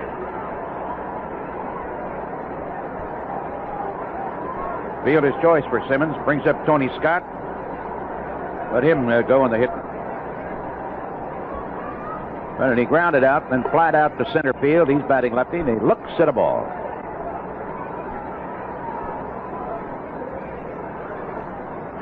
I think you might even have better luck anyway with this ball club going with a left-hander. Although they've got so many switch hitters, sometimes it doesn't make much difference. But most of them do a little bit better lefty than they do righty. 1-0 pitch. Swung on, one hopper, back to Lamp, goes to second, and he almost makes a wild throw, but a good recovery by DeJesus, preventing an error on the throw, which was sailing out towards right center field. But Ivan saved it, kept a foot on the bag, and relayed over to first base in time for a double play to retire the side. So he escapes the fifth inning without any damage, and the Cubs come to bat at Wrigley Field with the Cards still leading 2-0. An entire season must pass before an apple ripens naturally. It can't be hurried. The brewing of Old Style can't be hurried either, because Old Style is fully croissant, slowly and naturally, with no shortcuts. It's pure brewing, double brewing, the traditional old world way, the way the great European beers have been brewed for centuries. Right now, millions of gallons of Old Style are resting in our Kreuznings cellars, aging ever so slowly. Of course, this natural double brewing process takes more time and is more expensive. And maybe that's why Old Style is one American premium beer that is still fully Kreuzned, naturally carbonated. Heileman's Old Style, pure brewed in God's country, slowly and naturally.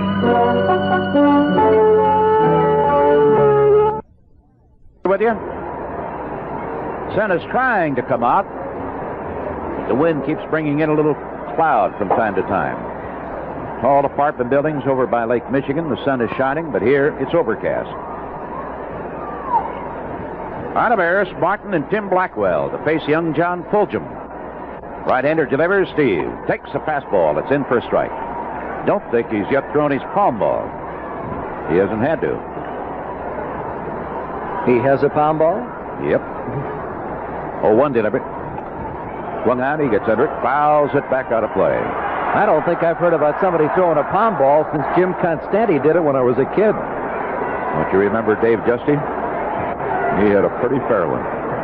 Did he throw a palm ball? Oh, yeah. I thought he was a forkball pitcher. No. He had the palm ball. 0-2 pitch. Low and outside. It's 1-2.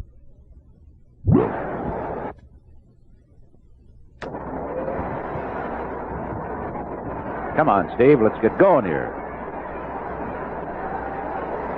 2 little singles is all we have so far. 1-2 pitch. Goes after a high one. It's a high foul. That's going to be out of play, third base side.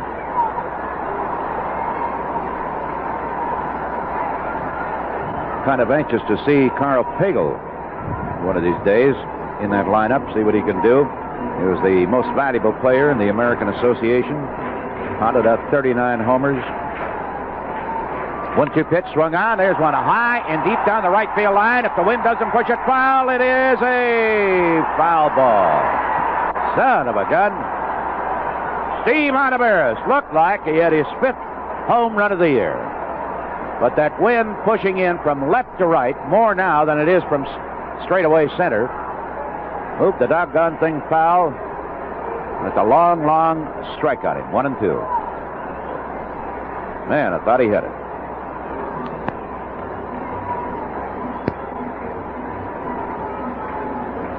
Cubs trying to snap a 3-game losing streak here today. 1-2 pitch. Low and outside. It's 2-2. Pirates' winning streak was snapped at Pittsburgh in their first game of their doubleheader. Steve Carlton gave up 1 hit, a leadoff double in the 6th inning to Steve Nicosia. Then McGraw came on. Tug McGraw came on and got his 14th save of the year. The Phillies won it 2-0. The Pirates back home with only 1 hit. They should be getting underway shortly with their 2nd game over there. 2-2 delivery. Swung on, a high, deep drive to left field. Brock back. He has got room, makes the catch in front of the warning track.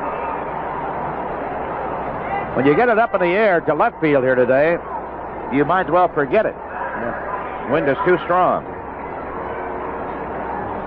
King Kong is about the only guy with enough power to drill it out of here to left field, the way the wind is blowing. Jerry Martin flied out to right, hit the ball pretty well in the 2nd inning. But he's not been able to regain that good snap in the bat. Batting average a dip from about 300 down to 280 starting today. Takes the first pitch of ball. John Fulgham got some bulldog at him, I tell you. 1-0 pitch. The slider that's low. Ball 2, no strikes. Into 7, Vince. Montreal starting to pour it on the Mets, 6-2. Boy, they've been scoring a lot of runs. Yeah, they're going to be 1 up in the loss column at the end of the first game on Pittsburgh. Half swing and a fastball and a little foul over the first base side. They were rained out of a doubleheader in Atlanta just a couple of weeks ago, and they have not rescheduled it yet, waiting to see whether or not it'll have any effect on first place. And the way things are going, it will have. 2-1 delivery. Gary takes a whack at that one and lifts a long foul down the right field side, out of play. I tell you, everybody's talked about the Pirates, and rightly so. They're an excellent baseball team, well balanced. But that Expo Club, they just keep coming at you. They're not about to quit. They got a lot of hitters. Yes, sir. They are not going to choke. There's been questions about do they have enough experience and all of that stuff. They're hanging right in there. 2-2 delivery. And he just missed at the knees. All they did was end the Cincinnati Reds' 8-game winning streak and swept them. 3 out of 3. Gary Carter got a 2-run homer for him today in their first game against the Mets over at Montreal. That's Carter's 19th of the year. Gary takes fastball is high. That is ball 4. Mr. Fulgham has finally put a man on with a walk. He has just excellent control. 23 years of age. It's only the 16th unintentional walk that Fulgham has given up this year in 107 innings of work. Here's Tim Blackwell, who's adept at drawing walks. And he swings at the first pitch and lets a high fly ball. Center fielder Tony Scott in and to his right. Easy catch. Tim is now hitless in his last 12 trips to the plate. That brings up Steve Macko. He had a liner right back to Fulgham when he led off the third inning. Left-handed hitter. Got a powerful arm. Right now, he needs a hit. 4 for 19 since the Cubs brought him up from Wichita, and he looks at a strike. Martin at first with 2 gone. Cardinals leading 2-0. Fifth inning. Fastball, little bit low. 1-1. Ray Burris started that first game today for the Mets. He's 0-1 with New York. There's a slider swung on and fouled. Back out of play. Yankees 4, Boston 2 at the end of 5. Oscar Gamble has walloped his 13th home run of the year. That came in the first inning for New York off Dennis Eckersley. And Bobby Mercer got his 6th for the Yankees. Came in the second inning for Mercer with a man on. 1-2 delivery. Swung on. Base hit into right field for Macko. Martin will have to stop at second base. And Dennis Lamp taking off the windbreaker and right near the end of the Cub dugout. With the score 2-0 St. Louis. Let's see if he is still going to bat. I doubt it. 2 on, 2 out. Well, by golly, he is. He's going back there to... Wanted a special bat out of that rack. The one that has H on it for a hit. He's getting some moves. He's going to bat for himself, but the crowd doesn't like it. There are 2 gone. That was the 3rd Cub hit of the day. All 3 are singles. One of them an infield hit.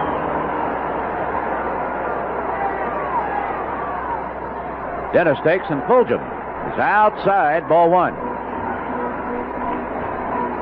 Grounded out in the 3rd inning.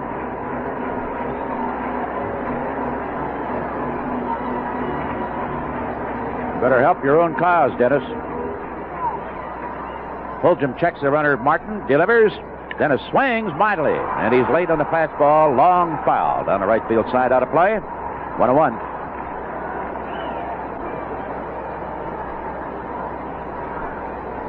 Baltimore hosting Toronto in a doubleheader today. Orioles with a 8-game lead over Milwaukee. Fulgham a double check at second. Pitch to Lamp, swung on, ground ball. Second baseman Overfell to his right. He's got it. The side is retired. 2 men are left stranded. End of 5 with the crowd booing. St. Louis 2, the Cubs nothing. A lifetime guarantee against soil and stain. Better New Car dealers, the specialists with the know-how to handle the job. Look for me, the Protector Knight, exclusively at your Better New Car dealer. And ask about my total protection package, including rust-proofing shield, paint shield, and sound shield, too. Ride with the Protector and go with confidence. See your new car dealer for details regarding the limited warranty. Morning. Welcome to McDonald's. You probably don't recognize me without the hang gliding outfit. Oh, you're the one. I'm wearing a wetsuit. Yeah. I'm going to make the most of my morning. That's why you're here. Starting here at McDonald's, and then I'm going diving. Splash. Or maybe gliding. Of course, I could jog, but that wouldn't be easy with the flippers. Enjoy your morning and still have time for fresh grade A scrambled eggs with sausage and hash browns. A delicious breakfast, a few sets of tennis, and then... Wimbledon. Well, actually, I thought I'd drop by the office, say hi to the boss, preserve my job. That would be important. Nobody can do it like McDonald's can. Make the most of your morning. When Montreal comes to town here Wednesday and Thursday, they've just announced the probable pitchers. Rick Reschel on Wednesday against Dan Schatzeder from Villa Park. Thursday, Lynn McLaughlin against young Dave Palmer. Lynn pitched superbly in 3 starts out on the West Coast and wound up no wins, 2 losses. Let's take a moment here for station identification. This is the WGN Chicago Cubs Baseball Network. For lively conversation, it's the Bill Berg Show, Monday through Friday at 4 p.m. right here on WGN Radio, Chicago.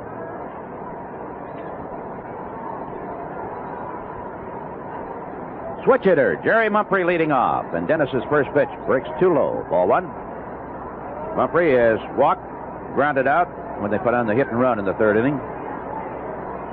When he walked in the 2nd leading off, he eventually scored their first run of the day. Dennis in that inning even walked the pitcher to load up the bases. There's a strike, 1-1 now. Fastball, caught the inside corner, and he had a little extra on it. 1-2. Ross Baumgarten pitching this afternoon for the Sox at Anaheim against Nolan Ryan, who's still trying to come back. 1-2 pitch, slaps a foul, back out of play. Ryan still does not have the good fastball, and he got himself into a lot of trouble in his last outing. Had some control problems. Lost his 11th game of the season. There's a swing and a high bouncing ball. Pitcher to his right. Comes it on the short hop. Throws to Lamp, and it goes right off his glove in front of the visiting bullpen. Mumphrey getting up, going to second. Blackwell Stroh should get him. He is out, trying to go to second base.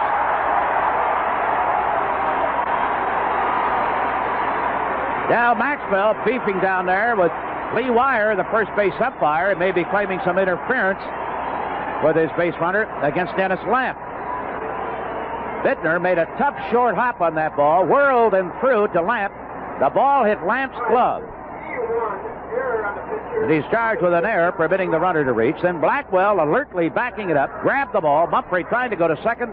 Tim fired right on the money. And a long, headlong dive by Mumphrey, and he went right into the tag. 1 out.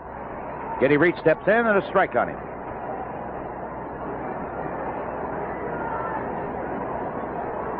Reed's a single, looked at strike 3. Here's the pitch. Right-hander swings a slow bouncing ball, charging in. Ivan has it on a tough hop, fires over to Bittner, and he's got him.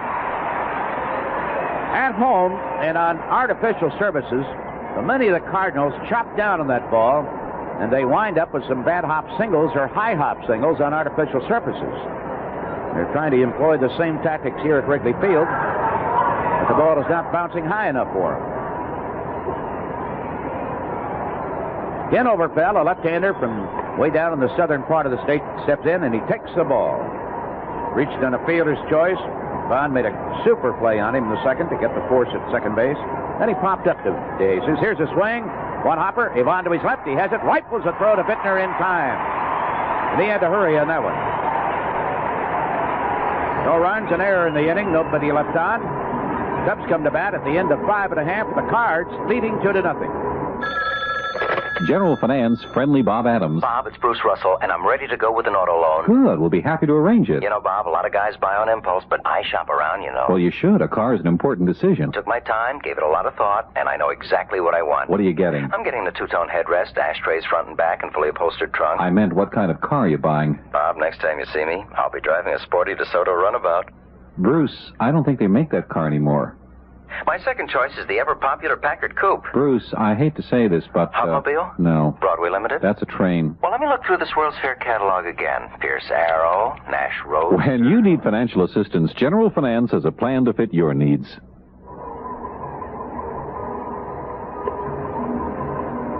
Now's a good time to call the friendly folks at General Finance. They have the professional know-how to put together a plan that's just right for you. Hello, I'm Reinhard Bartel from the Tower Garden Restaurant in Skokie. With gourmet dining al fresco, an award-winning cuisine, and Chicagoland's finest wine selections. We now feature a classical Sunday buffet brunch and dinner done in the manner of Europe's grand hotels. Highlights are fresh and smoked salmons, shrimps, gourmet salads, and an abundance of delectable French torts and pastries. The Continental Brunch or the Gourmet Buffet Dinner is $8.95, $4.95 for children. We go to the Cubs' sixth inning, and again, here's Vince. Mr. Andre Dawson hit a two-run homer for the Montreal Expos in the seventh inning against the New York Mets in their first game. That's for Andre, his 21st home run of the year. De Jesus stepping in. Top of the batting order for the Cubs. Time to go to work and get on the board. Wind up with the pitch. Strike call. The fastball in the inside corner.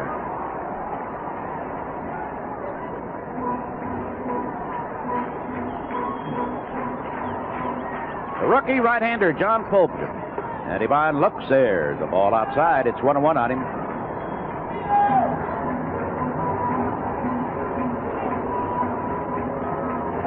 Montreal hosting the Mets for a twin bill today. The Pirates lost their first game to the Phillies. Now battling for a split in the second. 1-1 pitch. Breaking ball, a little bit low. Ball two, strike one.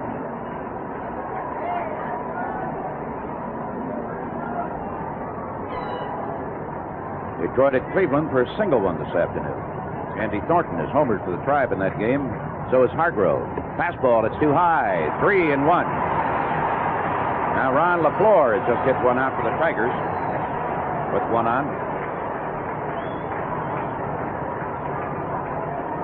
More noted, of course, for his base stealing, LaFleur. 3-1 pitch. Let's see if he takes. Yep. And ball four, too low. Walk number 2 of the day, given up by the rookie. Brings up Scott Thompson. Cardinals with a 2-0 lead. Nobody out.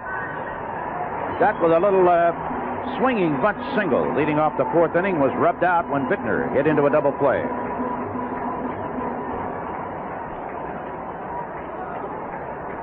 Randy Lurch going for the Phils at Pittsburgh in that second game.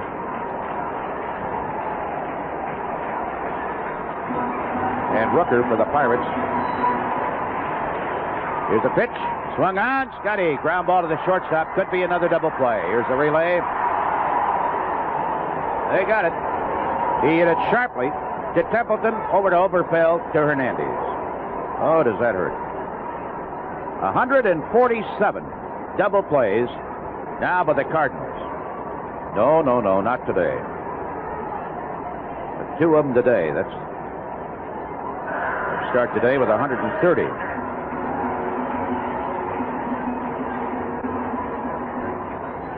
Templeton provoked the ire of an awful lot of fans when he refused to go to the All-Star game this year because he was not voted number 1. But he sure has a lot of baseball talent. His public relations leave a lot to be desired. But he can play. Bittner in there, and the first pitch to him, a strike rather. Larry is singled, then grounded into the twin killing. Fulton delivers. Here's a swing and a base hit into right field. Comes with the bases empty, 2 gone. Larry's second hit of the day brings up Dave Kingman. Would that be a beautiful, beautiful sight to see King Kong get number 43 right now? Let's get a tie right here and take it from there.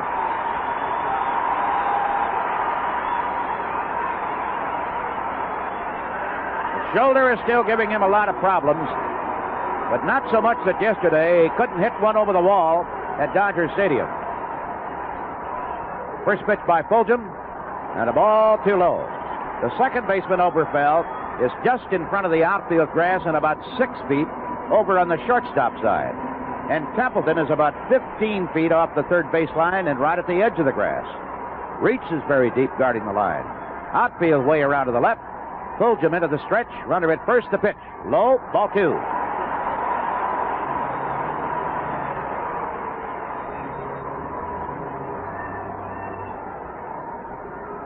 Come on, Dave.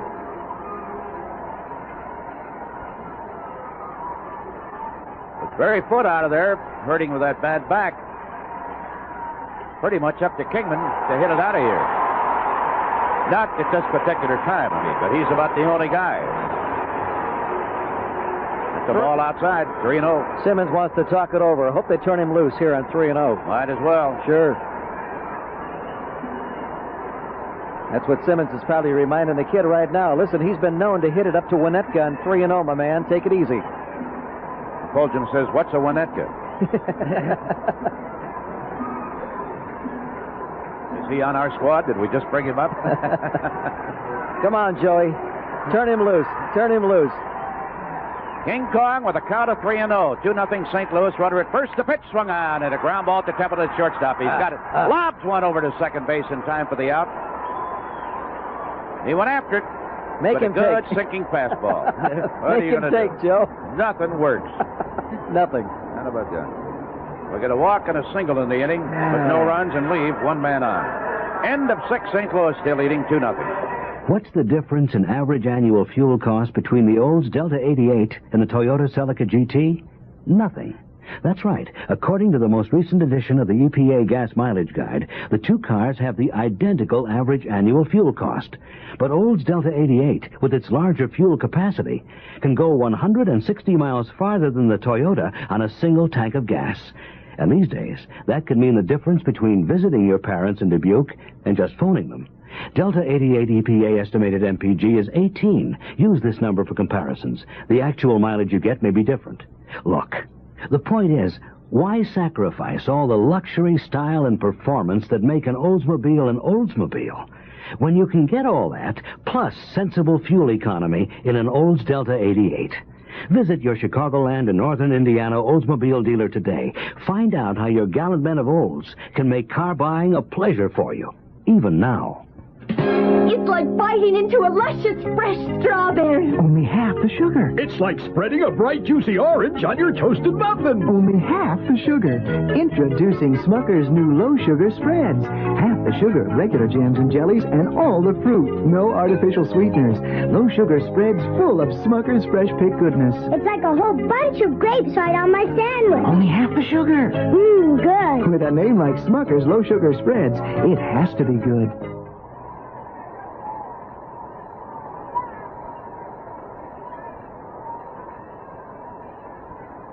Vince Lloyd back here with you at Wrigley Field. We're going into the 7th inning, and the pitcher, John Fulgham, leading off against Dennis Lamb.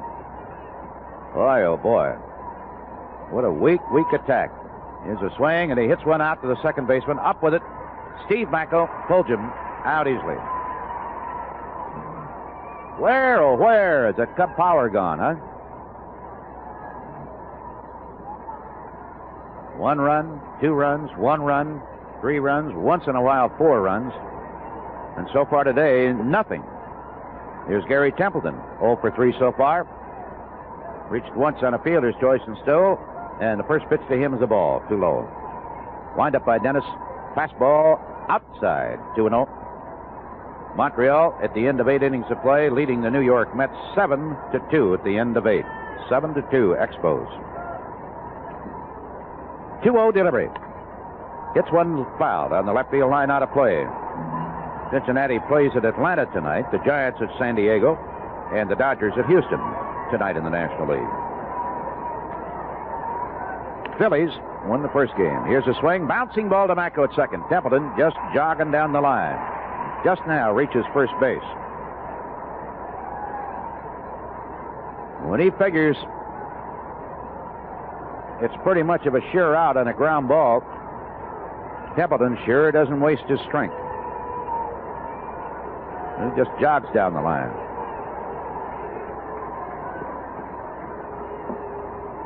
And it's something that I know fans hate to see. Yep. Here's Lou Brock. He singled to lead off the 5th inning. Is 1 for 3 today. Lou Brock Day here at Wrigley Field. Checks his swing, and that's a strike. Honored with a beautiful, beautiful clock that's presented to him before the game. Lamp in the windup. There's a swing. Foul ball out of play. Left side, one after a fastball. The Pirates got one hit, a leadoff double by Steve Nicosia in the 6th inning of their first game today. Carlton, with Doug McGraw coming out in the 8th to finish up, got his 14th win of the year. Blyleven suffered his loss, only his 5th. There's a swing and a line shot into center field. Brock is on with a line single on a count of 1-2. Keeps the 7th inning alive. Hernandez will be the hitter. He has 2 walks and a single today, a stolen base, and a run scored. Started today hitting .345, and he is 1 for 1. Top hitter in the National League. With Brock at first base and a throw, and he's back in there safely. Cardinals won 5 out of their last 6 games out in the coast. Move into 3rd in front of the Cubs. Here's the pitch, and Hernandez taking a fastball for a strike at the letters. He comes from California. Keith does, up around San Francisco. Brock taking that walking lead at first. Lamp into the stretch with 2 gone. St. Louis leading 2-0. The pitch outside. Ball 1, strike 1 on the left-hander. Baltimore and Toronto locked up 1-1. But the Indians leading Detroit 4-3. Yankees did not score in the 7th inning, but they already lead 6-3 over the Red Sox. Here's a pitch and a big swing and a miss. Lamp was ready to duck because he thought Brock might be going and Blackwell might be throwing. But neither event occurred. 2 out, runner out at first, and a count of ball 1, strike 2. With the count when Brock singled. 1-2 delivery, swung on, and it's a ground ball to Macco. Steve to his left is up with it. Here's the peg to retire the Cards in the top of the 7th inning at Wrigley Field. Time for the stretch. And time for some hits and some Cub runs. St. Louis leading 2-0. The September bargain of the month from True Value Hardware Stores is a lantern you'll want to go on the blink. Hi, Pat Summerall to explain. The ever-ready trucker's light for just $3.99 is an auto safety lantern that sends out a red blinking signal when you need it for roadside emergencies. Or you can remove the red translucent cover and flip the switch to get a clear, steady beam of light to use as a powerful flashlight at home, camping, or anywhere. The ever-ready trucker's safety light from True Value Hardware Stores is compact in size to pack on camping trips or store in a car trunk. And it has a carry handle that doubles as a stand. The ever-ready trucker's safety light, while supplies last, is just $3.99. Batteries not included. Get it at participating True Value Hardware Stores and home centers. Save gas. You won't have to drive far for your hardware and houseware needs. If you're looking for values, service, and selection, you'll find them nearby at any one of the more than 5,000 True Value Hardware stores and home centers located nationwide. True Value, more than just a name, our way of doing business. Celebrate sensation this fall. Plan a getaway vacation in the nearby Geneva Lakes area to enjoy rolling countryside ablaze with color, all kinds of sports, fishing, swimming, boating, tennis, golf, hike through hidden valleys, or just plain laze by the fireside of one of the area's most cozy inns. Munch a freshly picked apple out of doors, or dine elegantly in a fine restaurant or luxurious resort. You'll be delighted to find so much, so near, so great in Geneva Lakes area. Lake Geneva, Wisconsin, just an hour or so drive from home.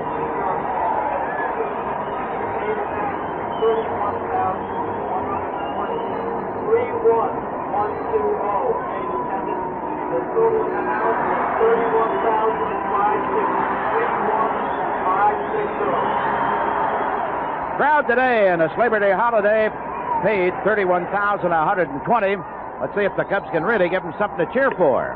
Steve Ontiveros leading off the 7th inning. 3rd time today that he's led off, and twice he's flied out to Brock in left field. Took the first pitch of ball. John Fulgham winds. Fastball swung on, a fly ball going out. Templeton, he's there. Back pedals and reaches up and hauls it in one-handed. Didn't get it quite as far, Steve did, as his first 2 shots today. He's 0 for 3. That brings up Jerry Martin, who was flied to right and walked. Batting average, it may have dipped under 280. Cubs with 4 singles for the day. Fulgham has walked a pair, and he's been backed up by 2 double plays. He is leading 2-0 in quest of his 8th win of the year against 4 defeats. 23 years of age. Fastball. Martin takes in. It's a ball a little bit low. Jose Cardinals out here today. He's on the disabled list now with the Mets. Jose still lives here in suburban Northbrook. Went from the Phillies to the Mets, and shortly after that, suffered an arm injury. 1-0 pitch, swung on at a high pop-up. Second baseman Oberfell lost it. Now Hernandez trying to get it, and he does. He makes the basket catch as Oberfell lost the ball completely and was hollering for help. Hernandez came to his aid.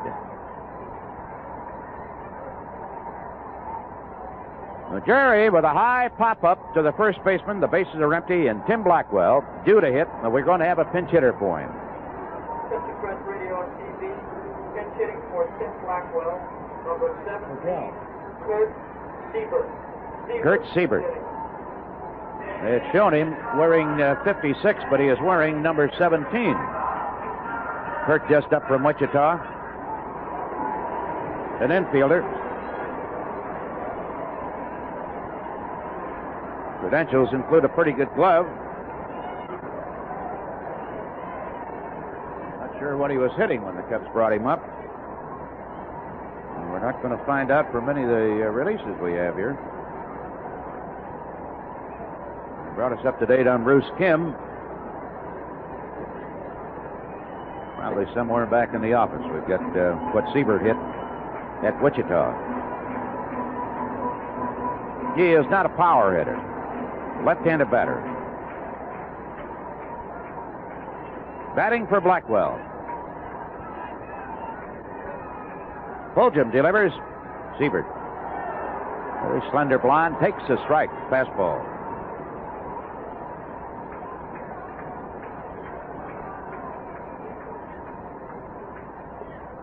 Fulgham delivers, and Siebert took a swing, and he missed.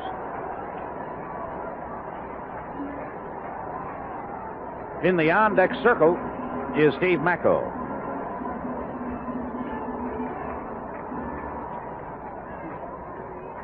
Nothing in 2, the count on Siebert, and it is now nothing at 3. 3 pitches, and he is struck out in his debut here at Wrigley Field. Looks like he's about 16 years old. Not a lucky 7th for the Cubs. We move to the 8th. St. Louis still leading 2-0. You can resist the tantalizing memory of Big Mac. When you push the urge away, your taste buds bring you back. Try Big Mac. You'll be convinced with all the evidence that Big Mac is a totally unique experience. 'Cause Big Mac is 190, but he looks like he's 6 feet and about 160. 24 years of age. Bruce Kim, whom the Cubs acquired while they were out in California when Barry Foote came up with that back spasm. They bought his contract from the Detroit Tiger organization. He was catching at Evansville in the American Association. Originally, the White Sox signed Kim. Jose, how are you? Jose Cardinals, we were just talking about you a little while ago. What's the matter with your head? Your head. Hey, it's the hat. Nothing The hat. with my head. It's my hand. It's my hand. How you doing, Vince? All right, Jose. Good to see you. Why did you hurt that hand? 2 weeks ago, we was playing in Cincinnati, and George Foote hit one of single line right to right field, and then I dived into the ball, and my whole hand was all over my body, and just stopped. Oh, boy. Did you break some bones in it? Yeah, I broke my big bone that is right in my palm with my hand, so I'm out for the season. I love that hat. Did you get that from your wife? Yeah, Pat gave it to me for Christmas last winter. You can have it if you want to. You're beautiful. Nice to see you, Vince. Good to see you, Jose. All right. And the count 1-1 on the hitter. Thanks much for dropping by. Good luck to you. Still living in Northbrook, aren't you? Yep. Yeah. Give Pat our best. Count of 2-1. Simmons steps into that one and takes a ball outside. Simmons just walked, singled in a run, reached on the fielder's choice. Dennis in the windup, 3-1 delivery, and a foul ball off the bat of Simmons. He got under that one, fouled it back out of play. Dick Kidrow throwing in the Cub bullpen. Pittsburgh is yet to score at home this afternoon. Here's a swing by Simmons and a high fly ball. Kingman went back. Now he comes in, makes the catch. Dave was fooled by that one. In the first game, Steve Nicosia led off the sixth inning for the Pirates with a double. That was their only hit off Carlton and McGraw. The Phillies won it 2-0. And in game two, Lurch going for the Phils against Rooker. No score after one. Tony Scott in there, and he takes the ball. He is hit into a double play today. There's a swing. Ground ball. Bittner to his right has it. Lamp this time off the hill in a hurry. And he gets the put out.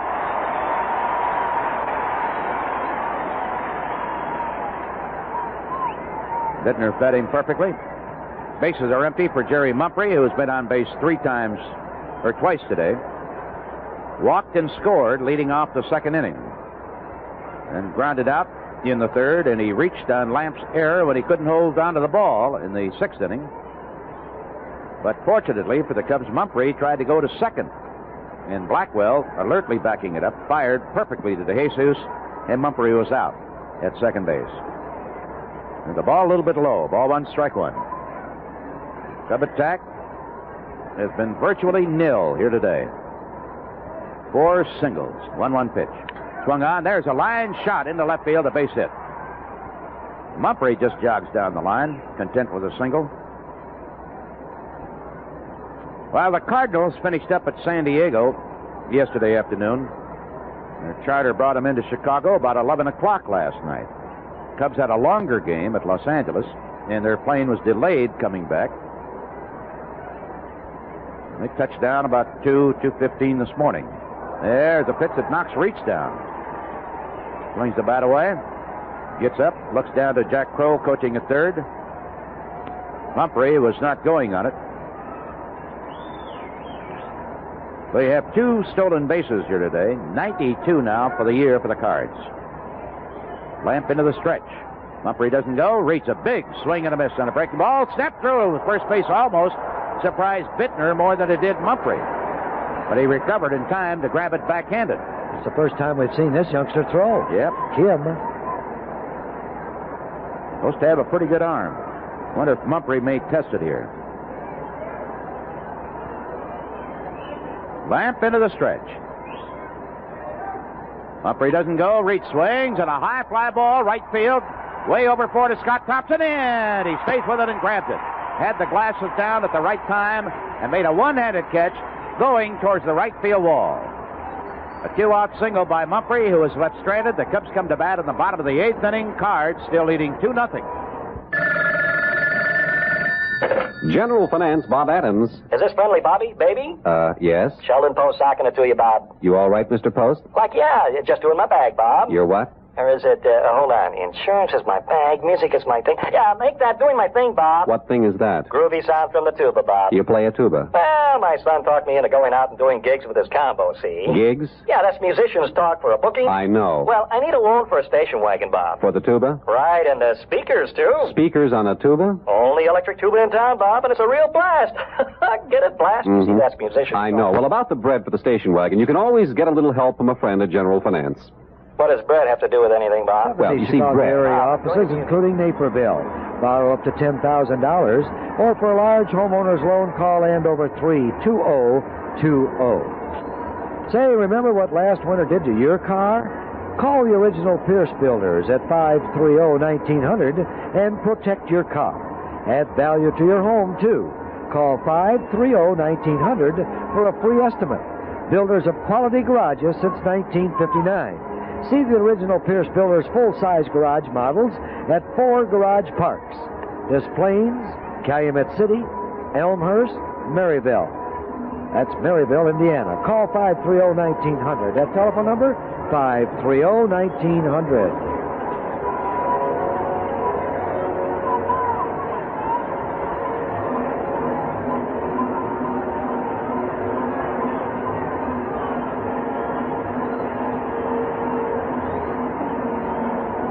Ball game going into the 8th inning. Bottom of the 8th for the Cubs. Steve Macko to lead off, and Ken Henderson has moved into the on-deck circle as a pinch hitter for Dennis Lamb. Macko, one of the 4 Cubs singles today off John Fulgham, who delivers, and a fastball is low. Darrell Knowles goes down to the Cardinal bullpen, veteran left-hander. They start loosening up. Here's the pitch. Low again. Let's pause. This is the WGN Chicago Cubs Baseball Network. Great music from Chicago with Jay Andres beginning at 11 p.m. to 5 a.m. right here on WGN Radio Chicago.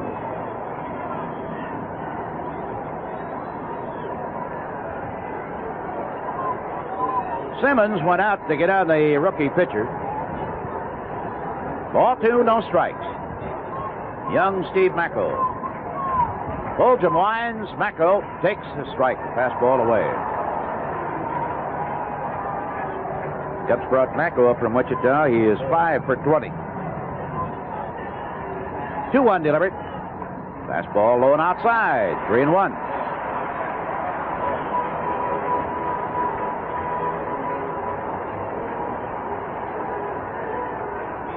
We need to get a few men on, get a few runs in. 3-1 delivery.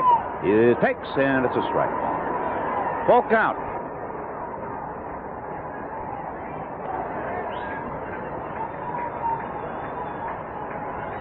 Come on, Steve. Get on one way or another. Fulgham winds, 3-2 pitch. Strike 3 call. Macko thought it was going to be a ball. Started down to first base. Here's Henderson. Paid attendance today, 31,120. Henderson with the Cubs hitting .276.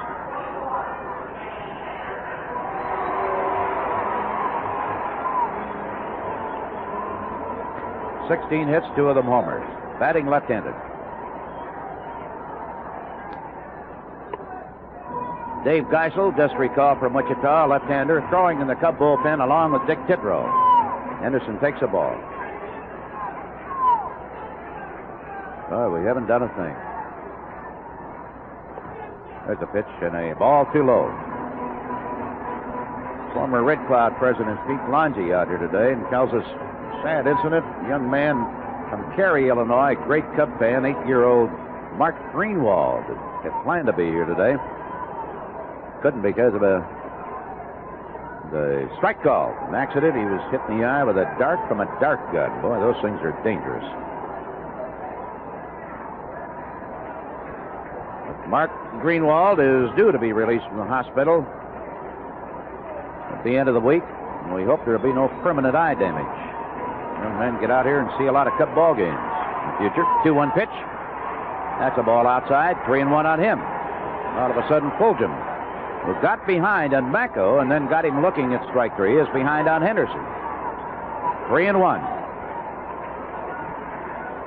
Walked only 2 men today, and that's about as many as he'll normally give up in a ball game. 3-1 pitch. Swung on, and a fly ball. Brock coming in, and he grabs it one-handed on the dead run right at the knees. Wound up on the infield after making the catch. Oh, boy.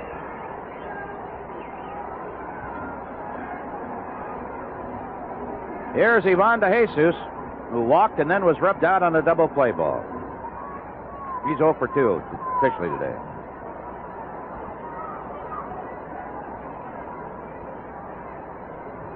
Span of the last 15 games, in which the Cubs are 7-8, they had a team batting average of .234. Never scored more than 4 runs. They were never shut out. They at least managed 1 run on a couple of occasions. Pitch is a strike. There's a swing and a foul. Back out of play. We have more than 2,000 folks out here today at Wrigley Field celebrating the 3rd annual Credit Union Day at Wrigley Field. They represent Illinois credit unions, which serve a total of more than 1 million people. It's based on the concept of people helping people. 0-2 pitch. Jesus takes fastball very high. 1-2. Fortunate, Lou, that we have a good one with our company, the Tribune. Yes, indeed.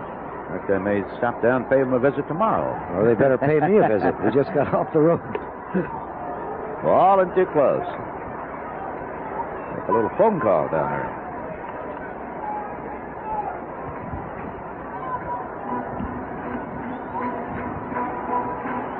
Two out, nobody out in the eighth, 2-2 pitch.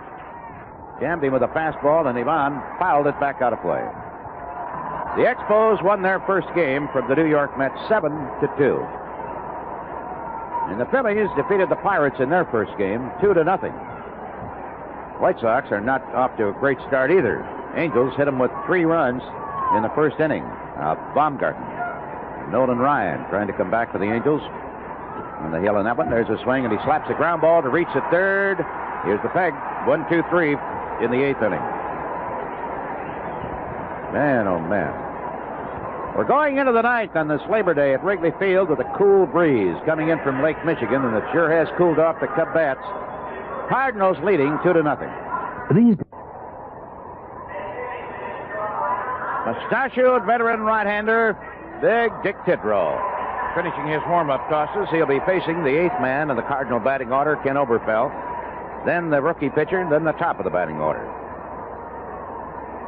A great deal of the success the Cubs have enjoyed through the first 5 months of this season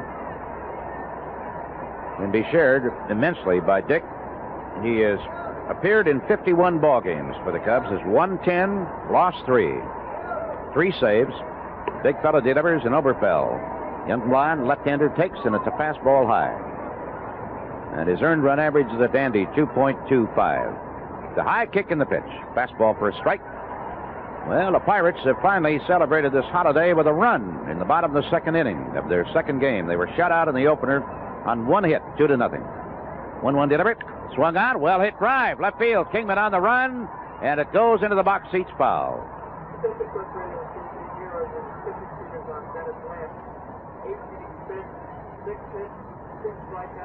Cleveland knocked off Detroit 4-3. Montreal won its opener 7-2 over the Mets. And here, the Cubs have not been able to score a run today. They have only 4 hits, all singles. 1-2 pitch.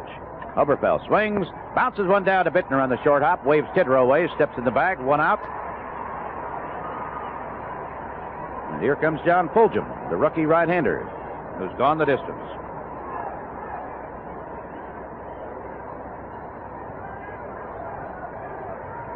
Bill Berg was out here earlier with us today, and we're Fenwick I made of his. John Toll is a great Cub fan, had made the trip out to California with the tour. Delighted to meet him. And he is here today with his daughter, Helene, celebrating her 19th birthday and her one wish for Daddy to take her to Wrigley Field to see the Cubs. She's here. Fulgham takes about as bad a swing as I've got on that one, and he missed it only by 1.5 feet. Count on him as 0-2. Lamp walked him in the 2nd inning when he issued a couple of outs. There's a swing and a tap on the third base side. Tidrow picks it up, throws. Dick wound up flat on his back, and what a play he made. Got him. Wanted it on that third base side, and it was a beauty. Dick halfway between the mound and the line knew he had to hurry the throw. Wound up flat on his back after making it. Bittner grabbed it out of the dirt in time, and they're 2 gone. That brings up Templeton 0 for 4 today. Reached once on a fielder's choice and stole a base. And one right at his legs, and it goes by him back to the screen. Ball 1. And Jimmy Sinclair from Downers Grove celebrating his 11th birthday at Wrigley Field today. Jack Rosenberg celebrating his 9th birthday. 39th, 49th, 59th, I'm not sure which it is. Can't read his writing. And a swing and a little bouncing ball right side. Tidrow has it and nobody to throw to except the runner or the umpire. Bittner came off the mound for it. Macco couldn't get over to cover. Mr. Templeton is on with a high bouncing single to the right side of the mound. And Tidrow's getting a workout.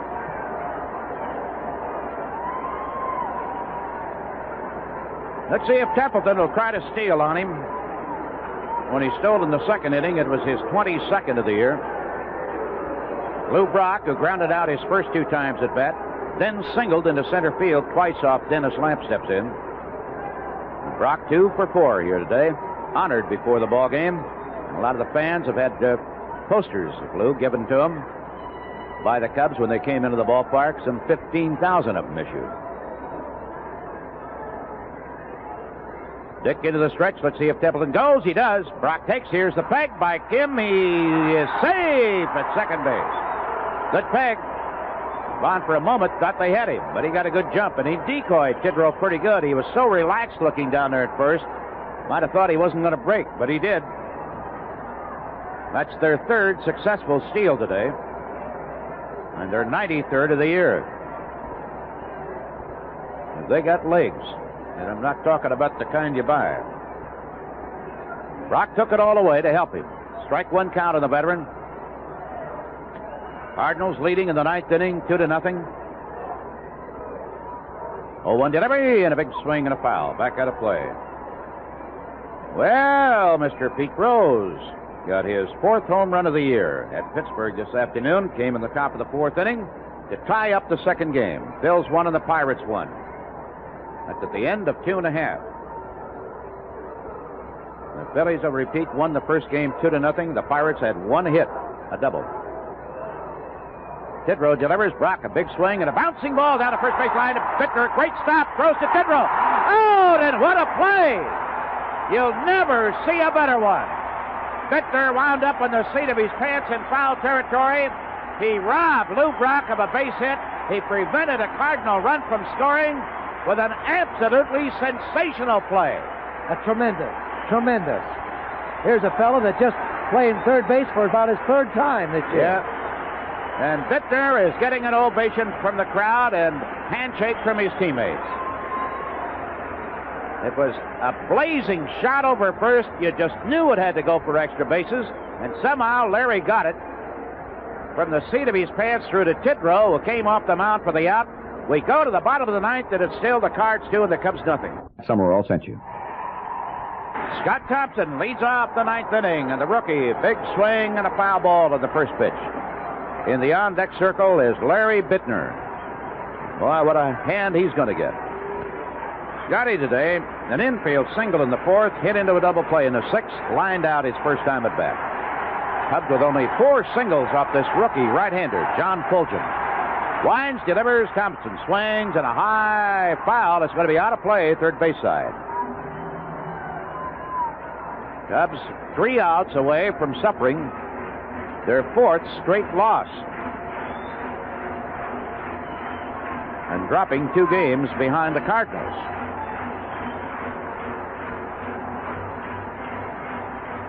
Shutouts so far this year, the Cubs have been blanked 8 times, and they have shut out the opposition 8 times.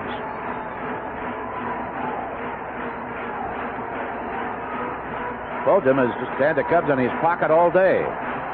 Young blonde, a native of St. Louis. 23 years of age. Here's a pitch. Fastball. He started to go after it, held up, and it missed low and inside. 1-2.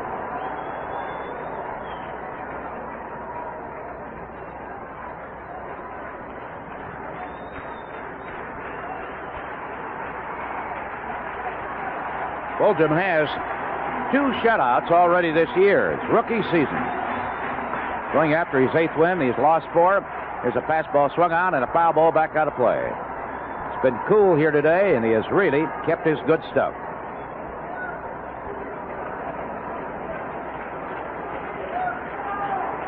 And the Cub attack is not a fearsome thing. Far, far from it. 4 singles so far. 9th inning, and the fans hooping it up. Here's the 1-2 pitch. Swung on. He got a piece of that one and fouled it. Scotty's still alive.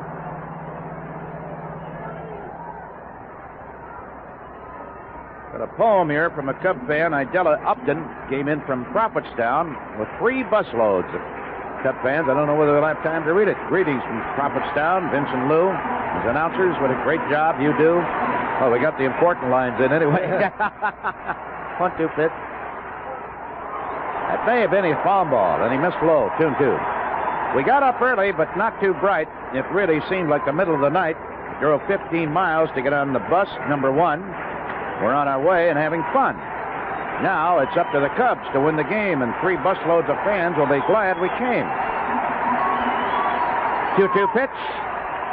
Swung on, little pop foul on the third base side. Get into those seats. It does. Out of play. As Templeton climbed up on the big cylinder, they have that tarp wrapped around, trying to get to it. And the final 2 stanzas hope to be here for the World Series later.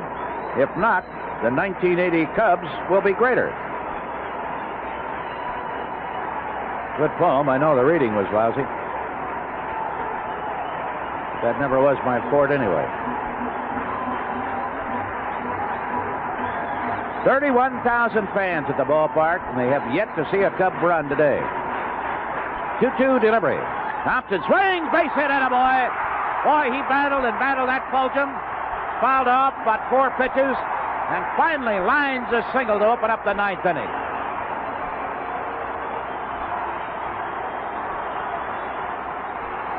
Maybe Fulgham is beginning to tire. Boyer has his bullpen ready. Yeah, Lou. I would have to say the Cubs have beaten the Cardinals in everything but the runs. Yeah. Defensively, and the only thing, the difference of this ball game are the 2 walks about off the inning that the Cardinals eventually scored their runs. So we're due to get a few base hits back to back. Larry Bittner getting a very, very big hand, and Ted Simmons is going out to talk to the rookie, John Fulgham. Only 23. Here's Larry. He has 2 singles today and grounded into a double play. And has made a couple of spectacular plays, one of them unbelievable. Fastball to him, and it's a strike called right at the knees. And the crowd boos the call by Lanny Harris, the young umpire behind the plate. 2-0 Cardinals. Fulgham into the stretch. Here it is. Bittner takes. It's another strike, a fastball. Looked like he was going to go after it, then change his mind. Now Larry is in the hole. His 2 hits today have been singles to right field. Kingman in the on-deck circle. 0-2 delivery. On its way. Ball. Blown away. 1-2. Gave him his slider that time.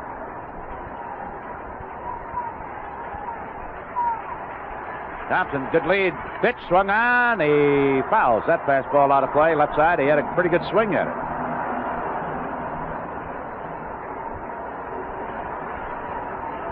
Fulgham in his rookie season, and he has worked 110-plus innings. The 5 hits he's given up here today, he's yielded 101. And he carries an excellent earned run average. Here's the 1-2 pitch. Ball low. 2-2. Trying to make Larry hit that fastball around the knees into the ground, hopefully for a double play, hopefully for the Cardinals. They have pulled off 2 of them already today. 2-2 pitch, and Bittner swings. Double play ball. Hey, goes into the glove. Here's Thompson rounding second on his way to third. Holy mackerel. Gary Templeton played it very casually, and a ground ball to his left. All he was going to do was glove it, continue to second base, then fire to first for a double play. He did everything except get the ball in his glove. On AstroTurf, that ball would have come up, you see. Yeah. Oh, what a break. Instead of a double play with the bases empty, runners at first and third, and nobody out.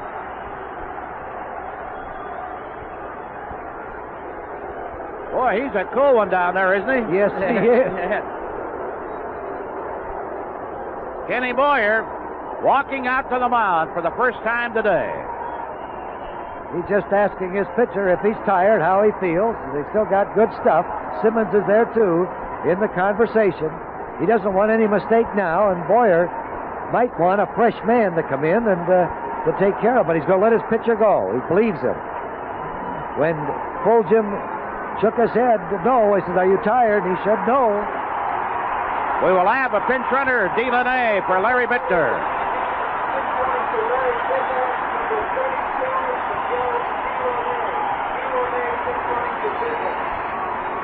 First time today this crowd has really had anything to really hoop about.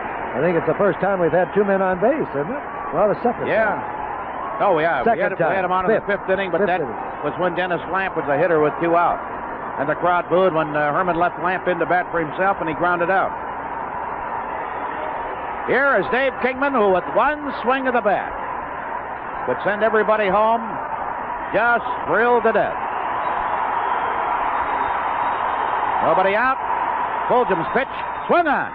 Wood hopper to the shortstop. Goes to second for 1 the relay. They get a double play. Thompson scores. He'll never hit a ball any harder than that. That almost turned him around. Yes, it did.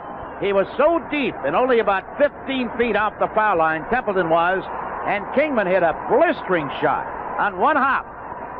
In self-defense more than anything else, Templeton put both hands up in front of his head and had the ball. Vince, he had to be playing there. No other spot. Yeah. He was just perfect because the ball was hit so sharply it took 1 hop right to him. So the shift paid off. That is the Cardinals' third double play today. It's up to Steve Ontiveros now to keep it alive. 2-1 St. Louis. Fulgham from the windup. Steve swings, gets under it, lets a high foul, reach coming over near the boxes. He can't get to that. It's way back out of play. Man, oh man, that ball was tagged.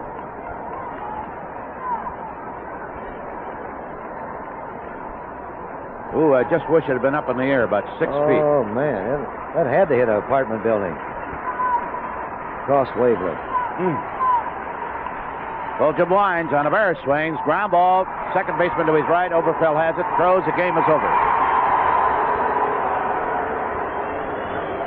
Cardinals take the first of the 2-game series. St. Louis 2, the Cubs 1.